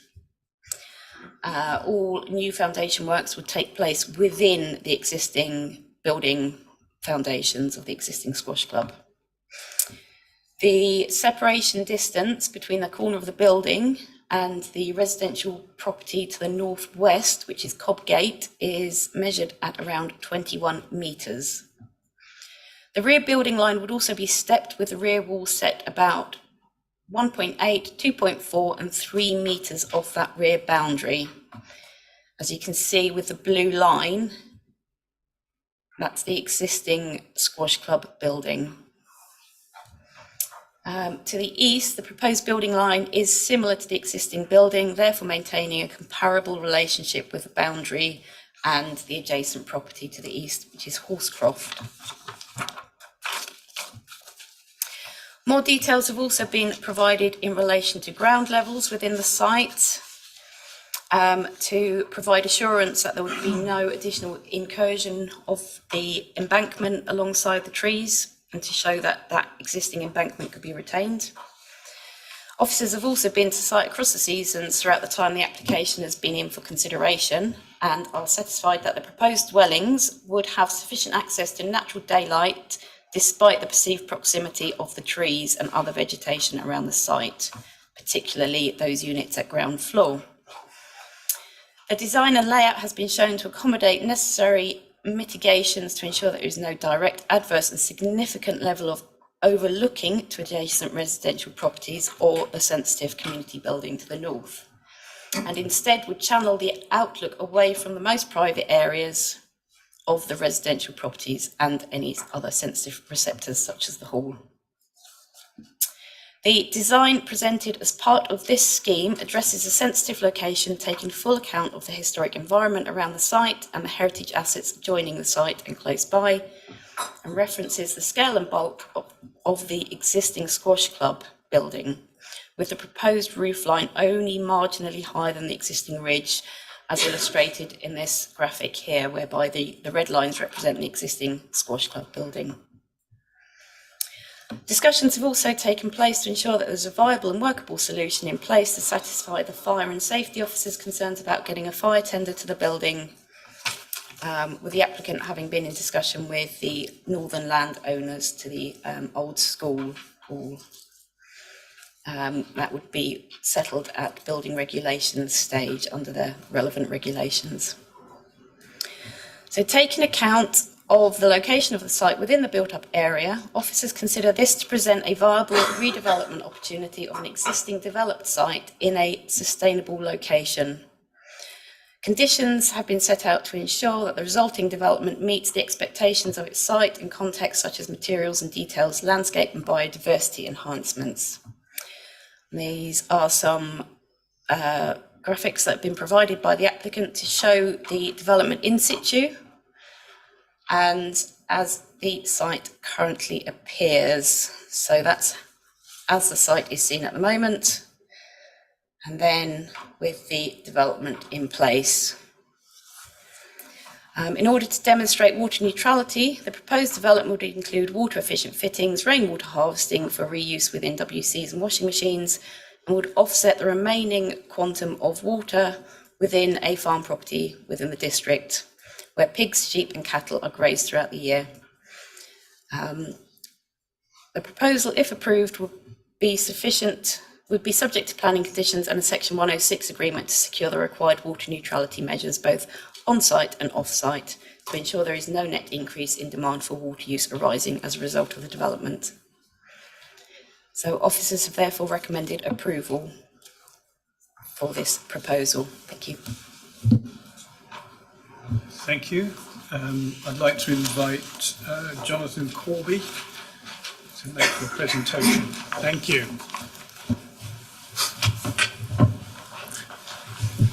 Good evening, everyone. My name is Jonathan Corby, and I'm representing the applicant. I would like to say a few supportive words of this application. Apologies if I'm repeating a few of the points made. As you have seen, the building was originally a squash club built in 1980. I would describe it as a large cube building, possibly not the most attractive building in the area, although I appreciate that's in the eye of the beholder. Due to the changing nature of the health and fitness industry, the business started to accrue big losses, and we finally decided to close the doors of the squash club just as COVID hit, as it was no longer viable. Looking to the building we have proposed, I would hope that the councillors would recognise we have engaged positively with the wishes, concerns and suggestions that have been put forward by varying planning officers and local neighbours. The design we settled on is somewhat of a collaboration of a number of planning officers over the years, including Jason Hawkes, Tamara Dell, Sean Ricks, Giles Holbrook, and most recently, Officer Pettifer. We have overcome a number of the concerns, including that of building design, TPOs, fire access, lines of sight, and water neutrality, to hopefully achieve a positive outcome and a good solution for the site. On the design of the building, we have been very conscious of height. With the use of materials and detailing, we have aimed to break up the form from the mass that it is. We have referenced local vernacular with a 3-gable roof. And we hope that we have produced something that everyone can be happy and proud of. I hope you will support us. Thank you very much. Thank you. Okay, I invite the ward councillors to make any comments they have. Councillor Grech? No? Okay. Councillor Beard? Oh, sorry, Councillor Fisher. Thank you. Yeah, I have a few concerns which I'd like just some assurance on, please. Oh, sorry, can't get closer. I'll move. So first of all, I'd like to say, it clearly is an improvement on what's there now, and I welcome at least building on a brownfield site, which is much better than on green spaces. But there are a number of concerns that I've had reading the report. The first is the Southern Water at 3.11 mentions that there's no public surface water sewers and that a condition is required. So I'd like a bit of assurance on what that condition is, please. Secondly, just because as a representative of the people of Storrington, I need to respect and outline the objection from the parish council. I can see a lot of the concerns have been addressed in the report, but there's obviously some strong feeling about that. At 6.23, I was concerned to read that the views from the South Downs National Park have not been assessed and considered, and I don't understand why that's the case. Surely that should be part of the process.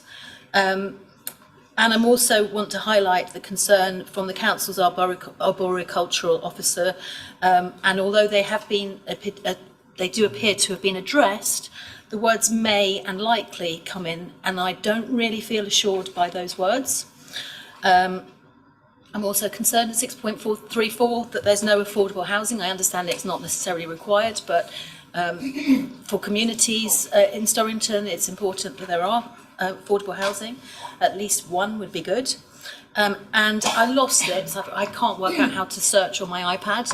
And I've read it somewhere, but I'd like assurance that there will be an EV charger on site, given the council's commitment to climate change action. And I couldn't find whether that was there, whether there is one or not. So those are my concerns. Thank you. Thank you. Thank you. The EV charging would be covered by building regulations, as all new residential development is required to provide on-site charging points. The arboricultural officer is broadly satisfied that the details secure the sort of the building line.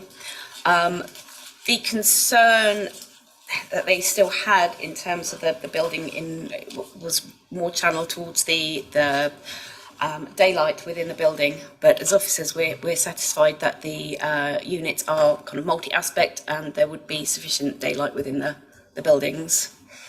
The views from the South Downs National Park, we didn't receive comments from the South Downs National Park Authority, but our landscape officer has reviewed the LVIA that was submitted as part of the document, and is satisfied that the building will be seen within an urban context of the village setting, and would therefore have no significant adverse impact on the setting of the South Downs or the landscape characteristics. And surface water, just consult the conditions, because we would normally put on a condition relating to surface water.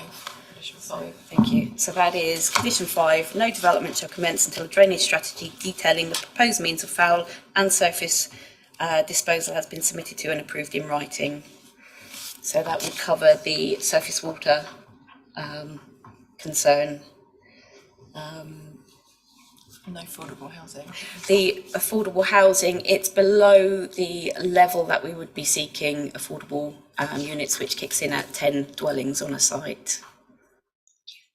Okay, thank you. Any other? Yes, hello. One other point was I was concerned by the photograph of the mock-up of it, that how predominant it is next to the church. So I found that quite concerning. But thank you for all those expectations. I understand in terms of the affordable housing, there's not a requirement. I just think that would get my vote, basically. Thank you. Any other questions at all? Councillor Circus, yes. I'm not actually very happy about this development at all. I think there is merit, certainly in the first three points made by Storrington and Sullington Parish Council. Perhaps somebody can comment more specifically about the fire brigade. I remember when I was the county councillor for Storrington, we had a problem in one particular location, and I had to go down and go on this fire engine to see whether it could get access to a particular location. So I'm very conscious of the fact that some locations are very difficult in an emergency, and perhaps we can have some comment on that. More particularly, I mentioned on the last application the issue of air quality. Now, the thing is, if you look at where traffic is going to exit into in terms of the main road in Storrington, it is actually one of the busiest junctions, maybe the busiest junction in the whole of Storrington.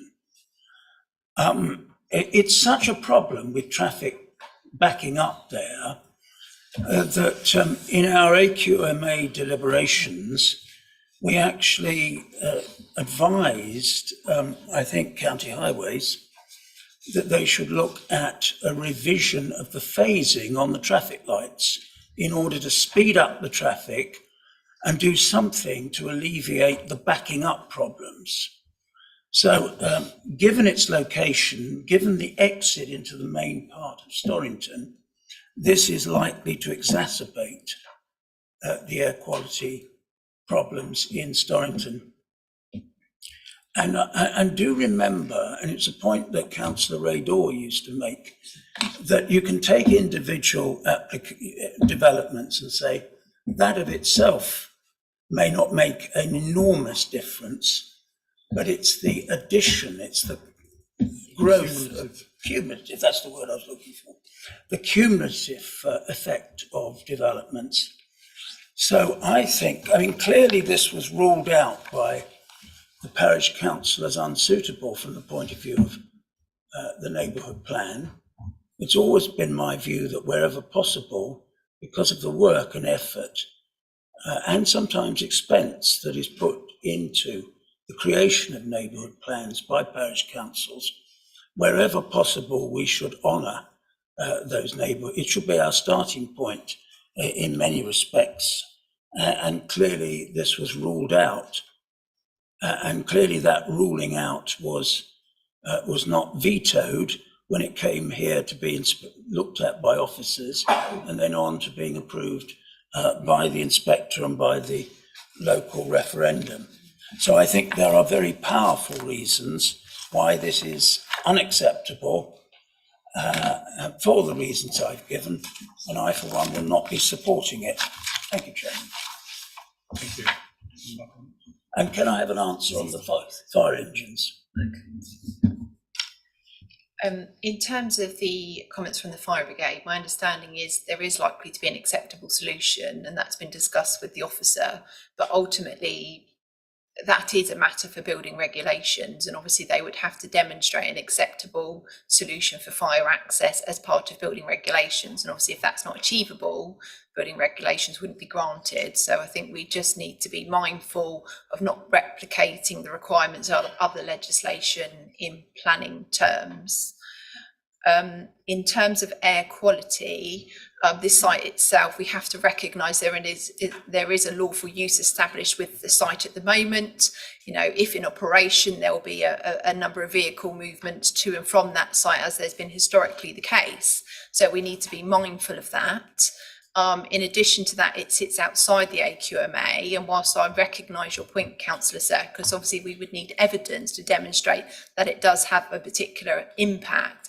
And I think if we're looking wider outside of AQMA, that's really a matter for guidance and perhaps, you know, looking more widely at the local plan rather than taking individual matters for individual planning applications. I think that's something you would have to consider in the round and ensure we take a consistent approach with all decision making for sites that sit outside of AQMA. So I think bearing in mind the existing use and the associated vehicle movements with it, I think it would be very difficult, even with that point alone, to justify further requirements. The Sussex guidance as well, and we were talking about damage limitation and the cost with the earlier application, that only kicks in for major schemes. So obviously, because this is 8 dwellings, this also falls outside of the guidance in terms of that damage cost, and that's applicable within AQMAs. Is there anything you want to add to that? Have I covered everything? Yes, yeah. Okay. So yes, in terms of the solution for the fire tenders, if we can just touch on that briefly. The site to the rear, which is the old school, has a car park adjacent to the site, and it is accessible to fire tenders if needed. And that does present a secondary option for emergency access if needed at the site. The vegetation along the access has been cut back to facilitate movement along there by fire tenders, so it does have a width that would allow a fire tender to access the site. Can I just come back on? Yes. I'm not sure it's very satisfactory to say we hope that there will be a solution to the fire engine access issue, because I think that's what was basically suggested. I think we shouldn't be considering approving an application until it is absolutely clear that the fire service is satisfied with the access arrangements. Is the fire service satisfied with the access arrangements? Because if they're not, I'm going to propose that we adjourn the consideration of this application until we've got some word from the fire service as to whether or not they are satisfied. Thank you. Okay. Yes, Chair. My advice is that if you're talking about putting planning conditions on that effectively replicate other pieces of legislation, that would be to be avoided. I'm just actually looking on my computer for the government guidance on imposing conditions on planning permissions. I can't find it just at the moment, but it certainly makes it quite clear that that's not a satisfactory use of conditions. Shall I come to you in a moment, John? I think you were. I have it. Oh, okay, carry on. Here we go. Conditions requiring compliance with other regulatory regimes will not meet the test of necessity and may not be relevant to planning either. Use of informatives to remind the applicant to obtain further planning approvals and other consents may be more appropriate. And that's in, you can find that on www.gov.uk/guidance/use of planning conditions. Thanks. So the answer is, Chairman, we don't have a definite word from the fire service that the access arrangements under this, in relation to this application, are satisfactory. Now, on that basis, if somebody's prepared to support me, I'm going to propose that we have an adjournment of this application to get definitive judgment from the fire service on the safety of this access. A moment, John. I'll come to you now. Thank you. There has been consultation with the Fire and Rescue Officer at West Sussex County Council, and there's been an exchange of information and documents, and following all of that, the Fire and Rescue Officer is satisfied and lists no objection following additional details having been received to demonstrate that suitable access can be achieved along the lane with vegetation having been cut back, and that a secondary access and turning is available to a second attending fire vehicle if necessary from the adjacent site. Thank you. Thank you. Councillor Milner. Yes, I just wanted to point out that it does say that at 3.9, so I'm not sure why we're questioning it. In the report, 3.9, no objection from fire and rescue. Thank you. Chair.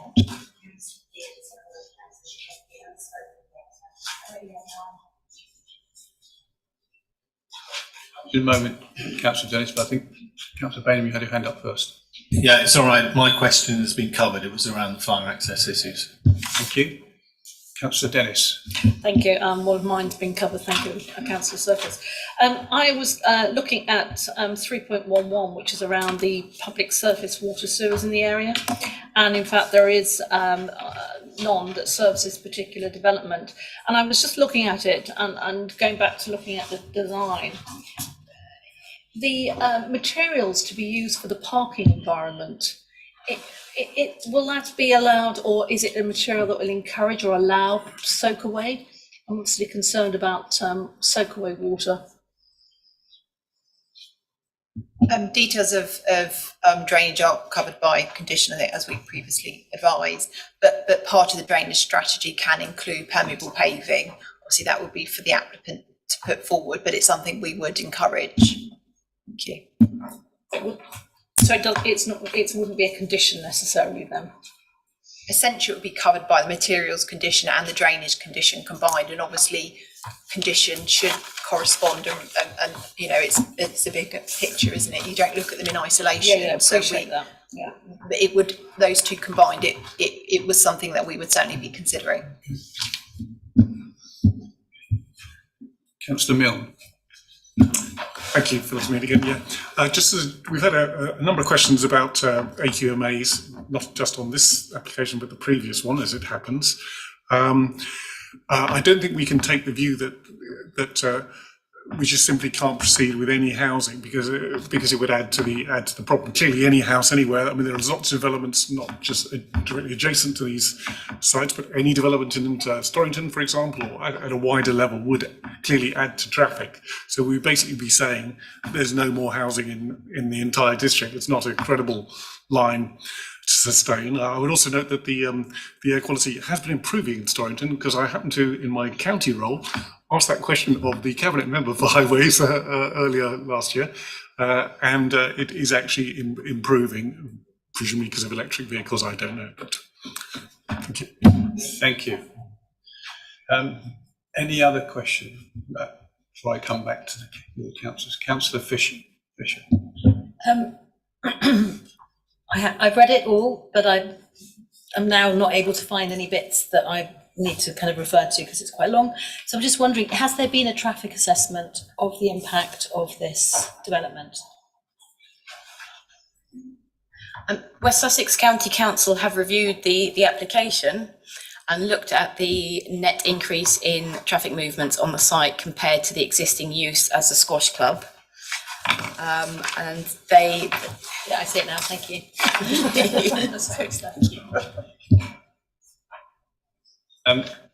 Councillor Beard, do you want to add anything at all or not?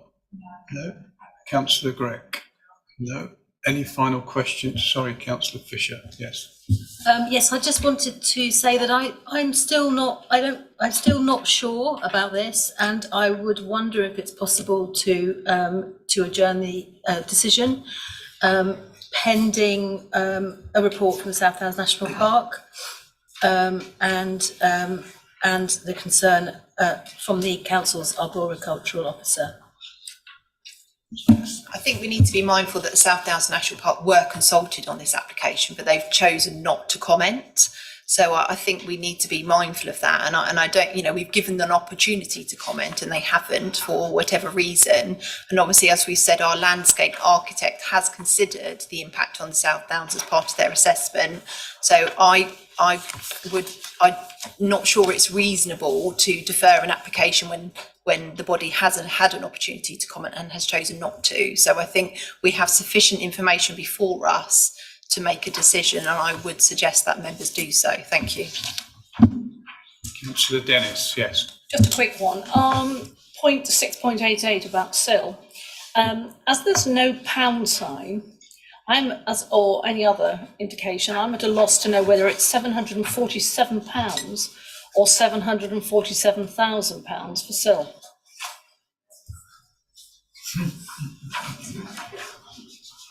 And if it's 747, I'm flabbergasted. Pounds, I'm flabbergasted. That's the floor area. I see. Sorry, it wasn't very. It certainly doesn't say floor area either. It infers possibly that's the amount of money, but it was very confusing, I thought. Councillor Marks, yes. Hello, yes, I'd like to just have a little bit more explanation of the way in which the farm would be legally tied into committing to providing required water saving measures in order to counteract to make the development water neutral. Ultimately, it would be secured in a legal agreement, which essentially would then, it would be secured in a legal agreement, which would then essentially provide a land charge on the land, and there'll be obligations within the legal agreement to ensure that that's delivered and it's verified. It is a standard approach we've taken with water neutrality on offsetting schemes, and we've got many examples where, in principle, an offsetting scheme outside of the application site is secured by a legal agreement. So it's something we obviously sought advice on relatively early on in our water neutrality journey. Thank you. Councillor Clark. Sorry, Chairman, I wasn't going to say anything, but on that last point, it just raises a question in my mind. The water neutrality offsetting is on a farm. The farm has livestock on it.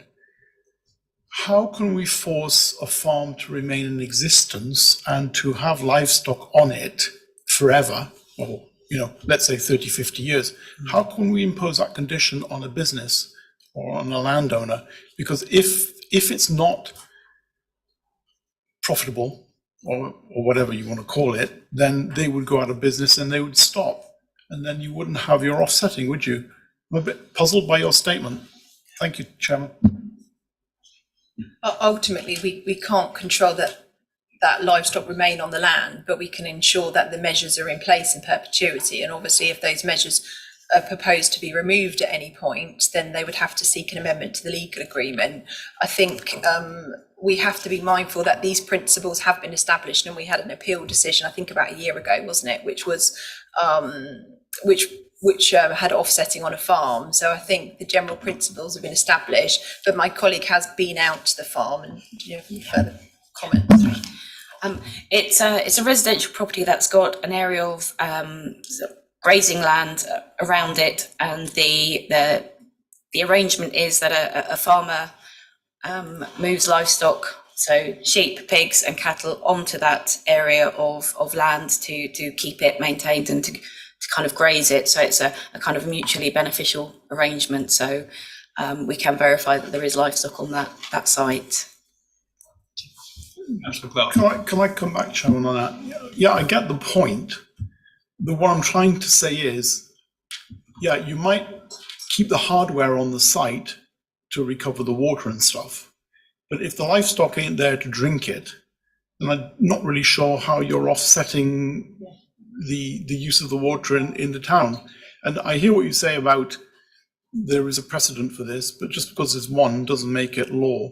And I question the logic. I mean, I think we're dancing on the head of a pin here, frankly. Thank you. I think if the livestock are taking it now and then they go, then there'll be an even better result for water neutrality. So because there's certainly a use there now, which is going to be offset. So if their usage diminishes to nothing, then that's actually a bonus. There's even less water being used at that farm. So I don't agree with the logic of that statement, because basically, if you look at the water neutrality that is being put in place, basically you're offsetting the consumption of the animals to the town, and you're replacing that consumption with the rainwater. Fine. Basically, some of the water will still come from the mains, because not all of it is offset in the farm. But I think you have a point, actually, thinking it through what you're saying. I think at this point I will be quiet and back off. Thank you, Councillor Clark. Bullholes are far easier, aren't they? Any questions from anyone else? Yes, sorry, Mike. Sorry, Councillor Croker. Thank you, Chair. Our legal officer got there first. Thank you. Any final questions? No? Okay, then the recommendation is to approve full planning permission subject to appropriate conditions. Councillor Fisher wanted. Sorry, I did have my hand up. I would like to make a final comment about it, if that's possible, as a ward Okay, yep. representative. So I will be voting against this, upholding Storrington and Sullington Parish Council's objection for it being overbearing and out of keeping with the conservation area, really respecting their neighbourhood plan, which they had assessed as it not being suitable, and taking the point about it being overbearing next to the church. So that's what I'll be doing. Okay, thank you, Councillor Fisher. I am going to go to the vote. The recommendation is to approve full planning permission subject to appropriate conditions listed in our committee planning report and a legal agreement to secure the off-site water neutrality measures. Therefore, all those in favour of this application or acceptance of the application?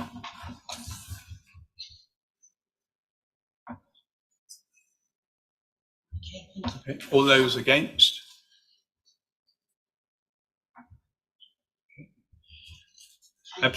Abstentions? Do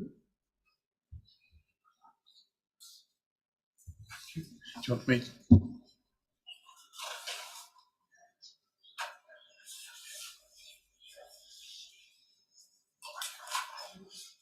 Sorry, Chair, I'd like to have a recount if I can. Okay, could we take the vote again? All those in favour, please raise your arms very clearly so we can count them. Okay, thank you. All those against? Yeah, okay, thank you. All those abstentions? Abstaining? Okay, so just to confirm, we have 11 for, 2 against, 3 abstentions. Therefore, the application has been approved, subject to conditions and the Section 106 legal agreement. Thank you. Thank you. I'd like to move to item number 8, which is, SDNP/21/06423/HOUS 9 Rackham Street, Rackham. And I could ask the officer to make the presentation, please. Thank you, Chair. The application lies within the linear settlement in the South Downs National Park boundary. It's an undefined settlement, has a rural character. There are cottages with stone walls, brick quoins, exposed rafter feet within the area, casement windows, clay tile roofs, chimney stacks, and a handful of properties in the immediate locality have been built, have garages and structures up to the building line. But in general, there is no continuous building line within this undefined settlement, a little hamlet, as it were. It's not a conservation area and there are no adjacent listed buildings. The existing cottage, as you can see in the red line here, is set back from the street. It's about 44 metres between the front of the wall and the street, and has a very modest impact on the street scene. There is a reasonably newish detached garage to the north, which is also set back from the street at the moment. There is a public right-of-way along the south side of the plot, which connects Rackham Road to Rackham Street. Here are some site photos, and you can see on the left-hand side the general character of the other cottages and the properties in the area. And on the right-hand side, it's the application properties you can see set back from the highway and as it appears in the street scene below. The existing cottage, as you can see from the front, has got a stone and a brick coin facade, and to back and to the side, it changes with a rendered side and a cat slide roof to the rear. The existing cottage was extended in around 2003 and currently makes the most of the roof space. So I've tried to illustrate that with these coloured blocks on the plans and the elevations. So as you can see, the green blocks represent floor area within the existing building that is within quite a low roof space. The pink blocks represent the floor area that's under the cat slide roof. The current proposal seeks a new detached carport and enclosed bin cycle store to the front and general works to the main house. The proposed carport is a low-key timber structure, which is typical for such rural environments. And as you can see, it's highlighted with the blue block on the right-hand side of the plot there, close to the entrance gates.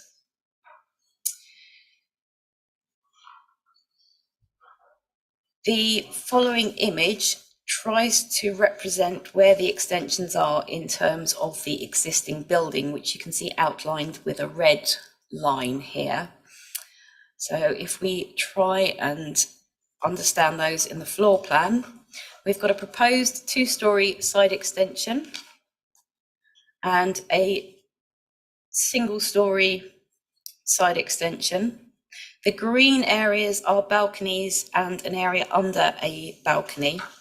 And we also have a front porch, which is a replacement of an existing front porch. So if I refer those back to the proposed elevations, in relation to the rear extension here, it's actually at first floor. So we already have floor space under the eaves and cat slide roof, and that's continuing up to become a full first floor rear extension. We have the area here under the balcony here. This is a 2-storey side extension, replacement porch at the front. If we go to the front elevation here, we've got the side extension here, 2 stories, a replacement porch, which is a replication of the existing footprint. We have a first floor extension over an existing ground floor structure and a new 1-storey extension to the side. And as it manifests itself on the rear, it does look different to the existing building, but primarily because the cat slide roof is going to be extended up to a full first floor extension. So the ground floor building line does not change at the rear. And just to overlay the existing floor plan to make that hopefully a little bit clearer, this is the existing floor plan of the cottage as it appears at the moment. So it's reasonably comparable. This is a cleaned up image of the proposed elevations. So these highlight how the existing front elevation of the building will be retained with the stone walls, the brick coins, the proportions of the windows, casement windows, setting the eaves level below the original eaves level of the cottage just to create a sense of subservience. Again, with the hipped roofs at the side, that's again to help with the subservience of the extensions that are being proposed. To the side and the rear, you will see timber elevations, but the stone is wrapping around the front of the building to maintain the original character of the cottage.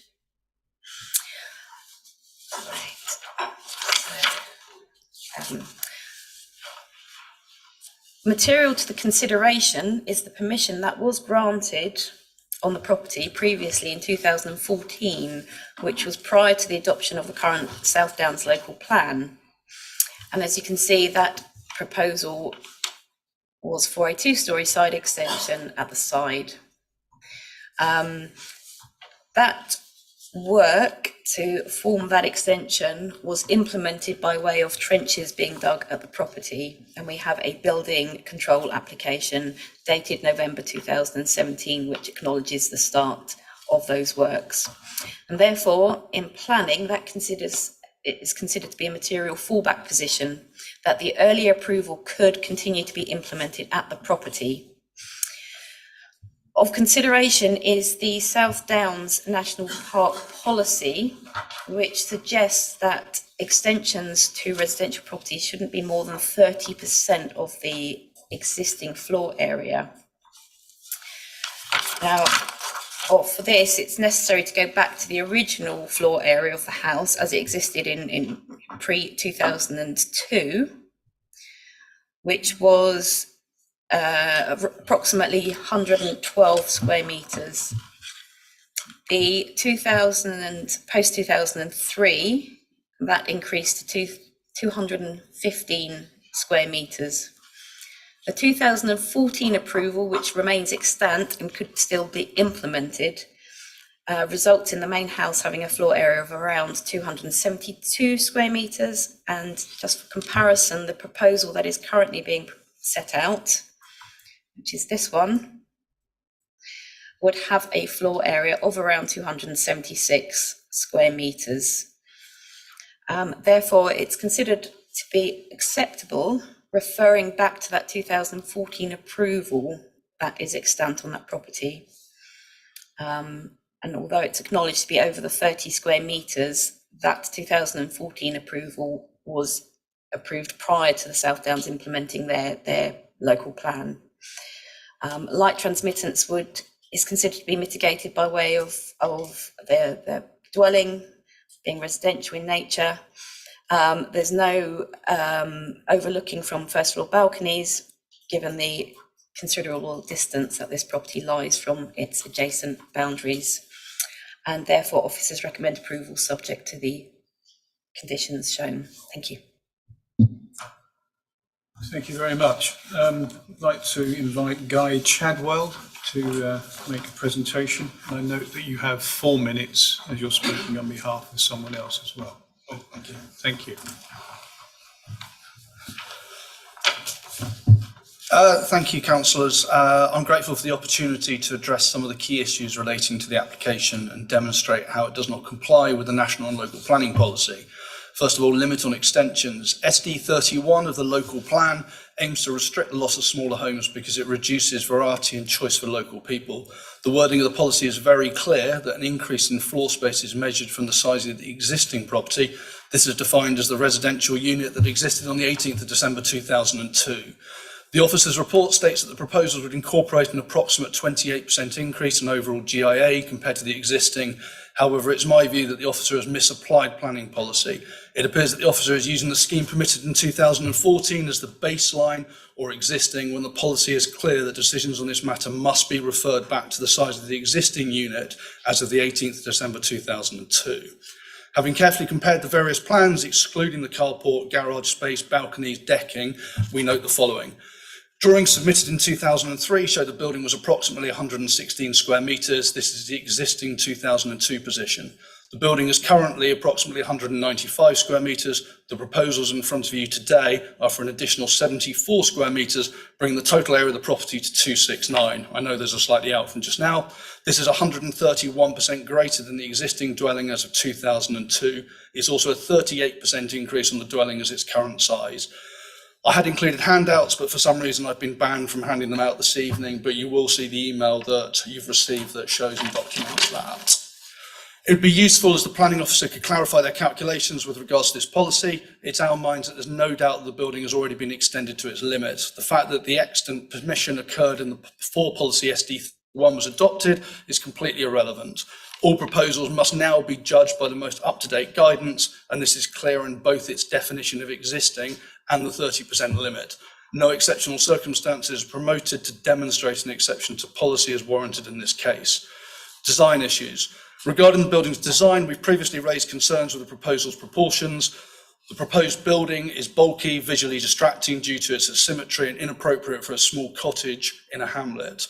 Materials proposed include a large amount of glass in the form of floor-to-ceiling windows and balconies. These are not in keeping with other properties and clash with the existing more traditional materials used.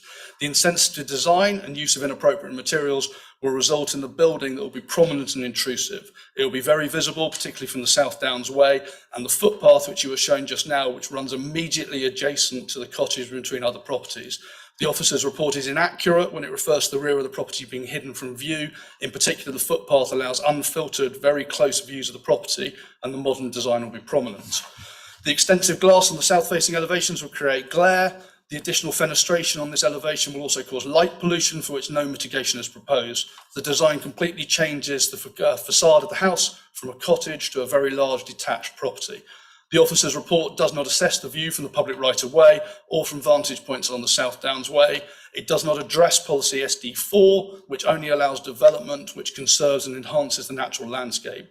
The proposals do not demonstrate a landscape-led approach as required by policy SD5. We raised these issues in our original representations. They haven't been addressed appropriately or with any confidence of policy compliance. In addition, as local residents, we're concerned about the future use of the house. The design and layout does not look conducive to a family house with extensive glass balconies, which would be wholly inappropriate use for children's bedrooms, and 2 adjacent studies on the ground floor. We're very worried that in future the property will be let out as an Airbnb, like so many other properties in the area, yet further reducing the stock of family homes. We disagree that the carport does not adversely affect the street scene. Its location from the front of the plot will be out of character with properties in the surrounding area, and is an unnecessary addition when there's already a very large garage on site with extensive storage space above. Thank you. All right, thank you very much. Will Moray.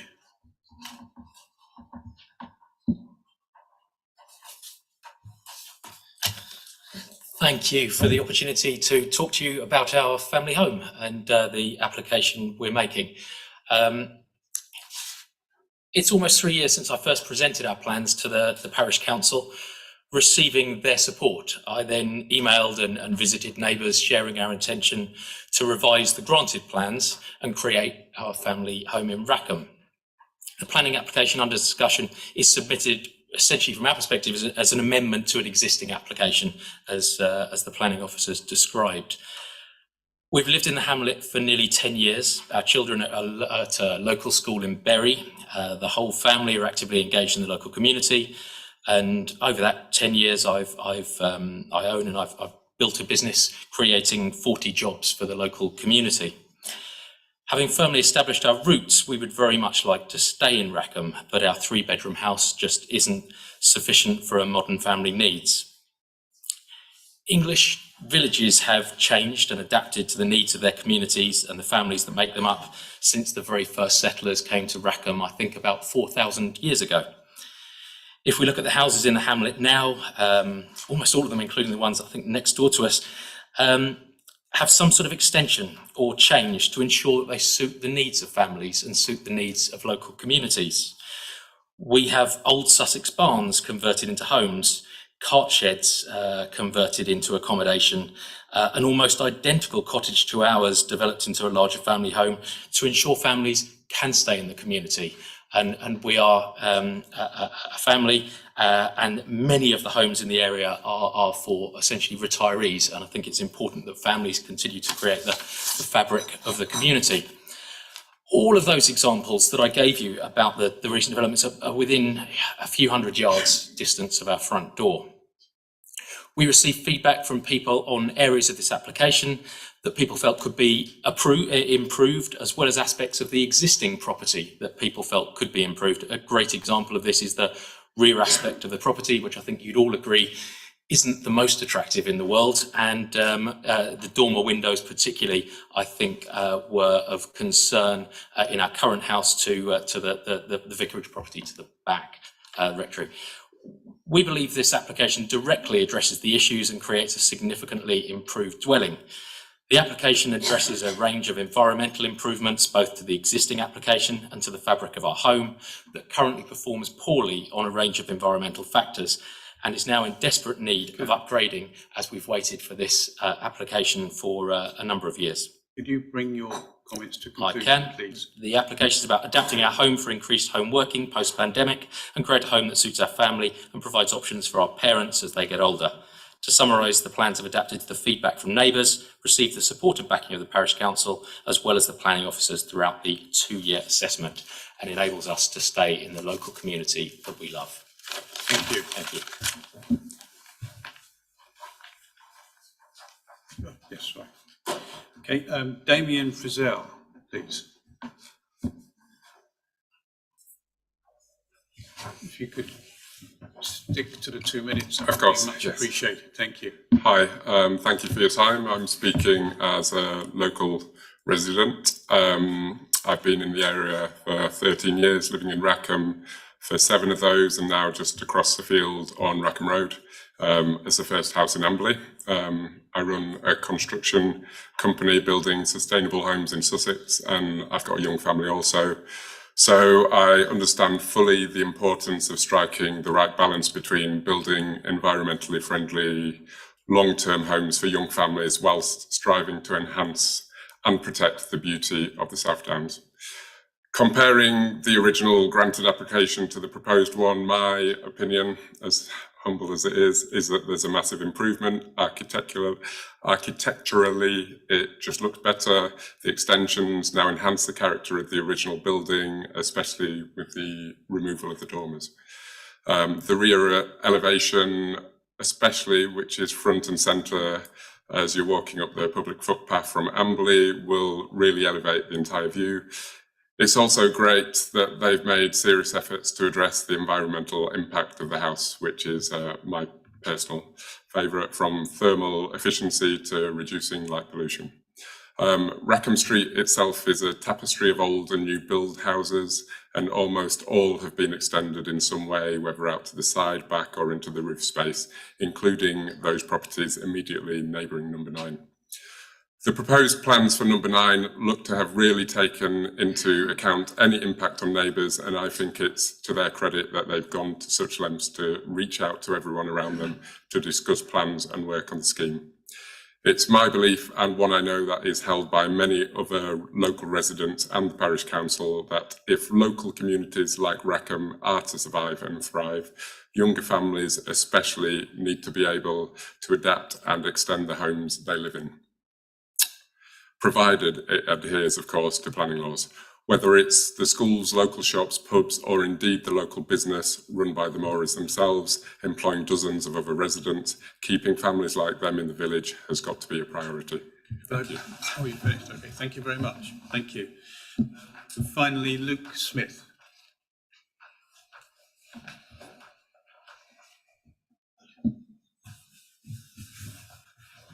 Thank you, Chair. Good evening, members. I'm Luke Smith, an Associate Director at Whaleback. We're a chartered planning consultancy that operate predominantly in the South Downs. I've been working with Mr. and Mrs. Morey for the past 2.5 years, helping them to create a lasting family home. We're appreciative of officers' support in their recommendation tonight, and pleased to see that there have been no objections raised from the Parish Council during several consultation processes.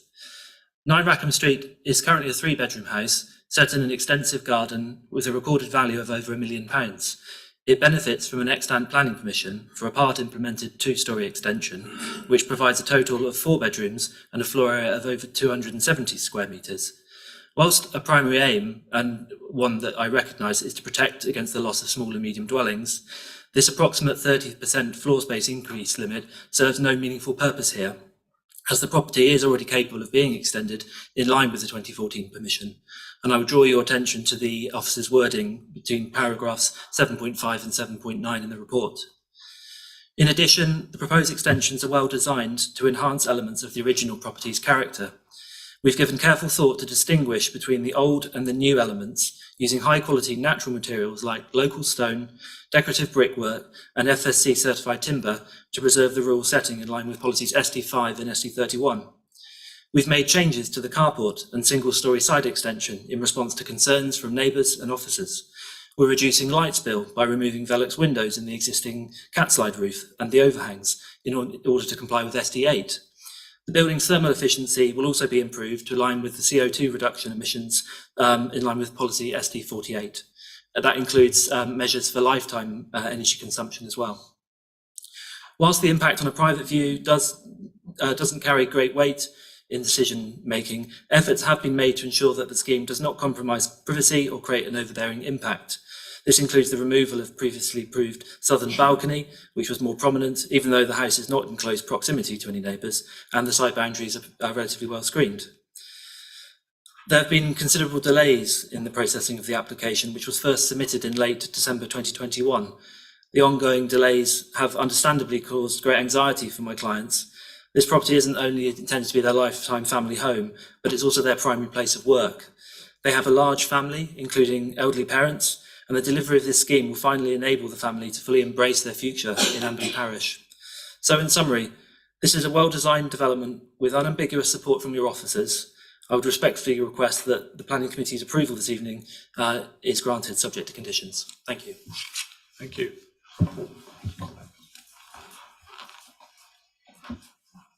So just to clarify the situation with the existing property and the extensions that have been carried out to it, it already exceeds the South Downs Policy 31 by way of extensions that were carried out in 2003. So effectively it already breaches that timeline.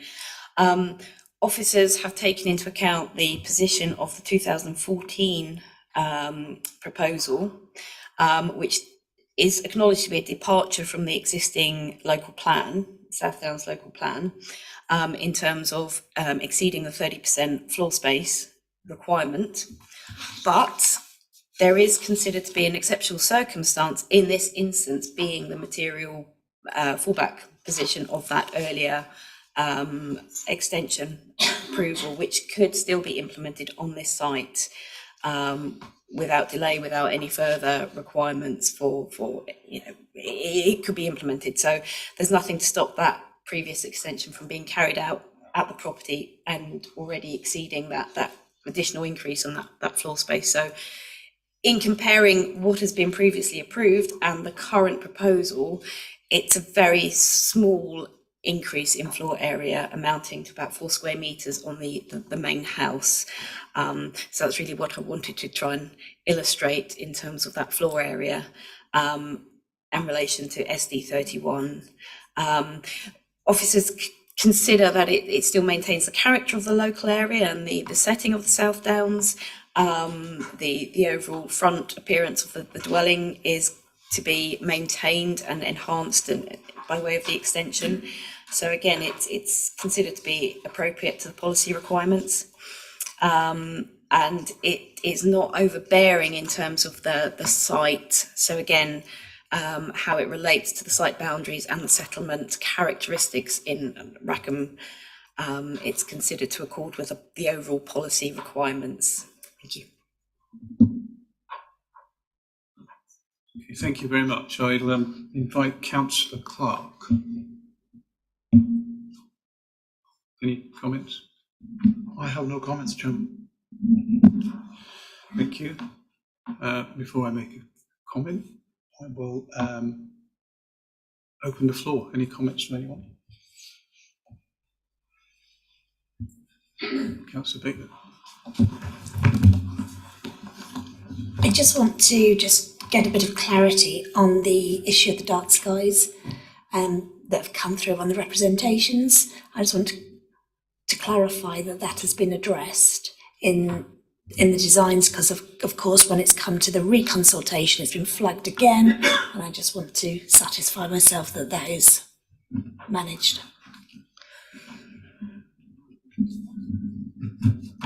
Thank you. The officer's report considers that the proposed development so it takes into account that development should conserve and enhance the intrinsic quality of the dark night skies and the integrity of the dark sky core. So this site lies within the 2-kilometre buffer zone outside of the dark sky core, and is considered to be in a rural area, so there is some sensitivity over to the light spill. So development must demonstrate that all opportunities to reduce light pollution have been taken, including the avoidance of unnecessarily lighting and appropriate mitigation where unavoidable. The proposal, I'm reading from the report here, so do bear with me. The proposal would include additional glazing at ground floor level and introduce a series of fenestration at first floor level. In reviewing these additions, it's not considered that the proposed side extension will create any more significant additional light spillage than already exists within the property, and as such would not be contrary to policies SD8 of the South Downs local plan. So perhaps it's worthwhile referring back to the existing elevations of the property. As you can see, there are windows, first floor, ground floor, and roof lights on all 4 elevations of the property. And the proposed elevations here. So the large windows are at ground floor level. Some of the light impact would be mitigated by way of the way they are orientated. But in the general scheme of things, officers aren't concerned that this would create an undue amount of light spill impacting on the dark sky core, which is some distance away, sort of within 2 kilometres of the site. Thank you. Any other questions? No? Okay, so the recommendation is to approve full planning permission subject to appropriate conditions set out in the committee planning report. Those for?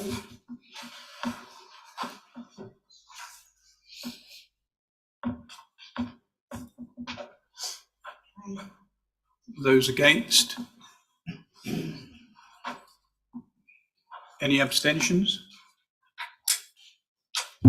Okay, so we had 15 votes for, no votes against, 1 abstention. Therefore, the application has been approved subject to the appropriate conditions. Thank you.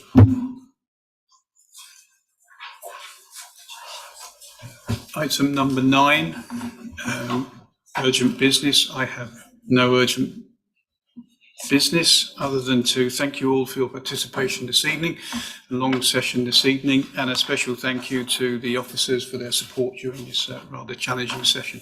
So at 8:13, I bring this meeting to a close. Thank you very much.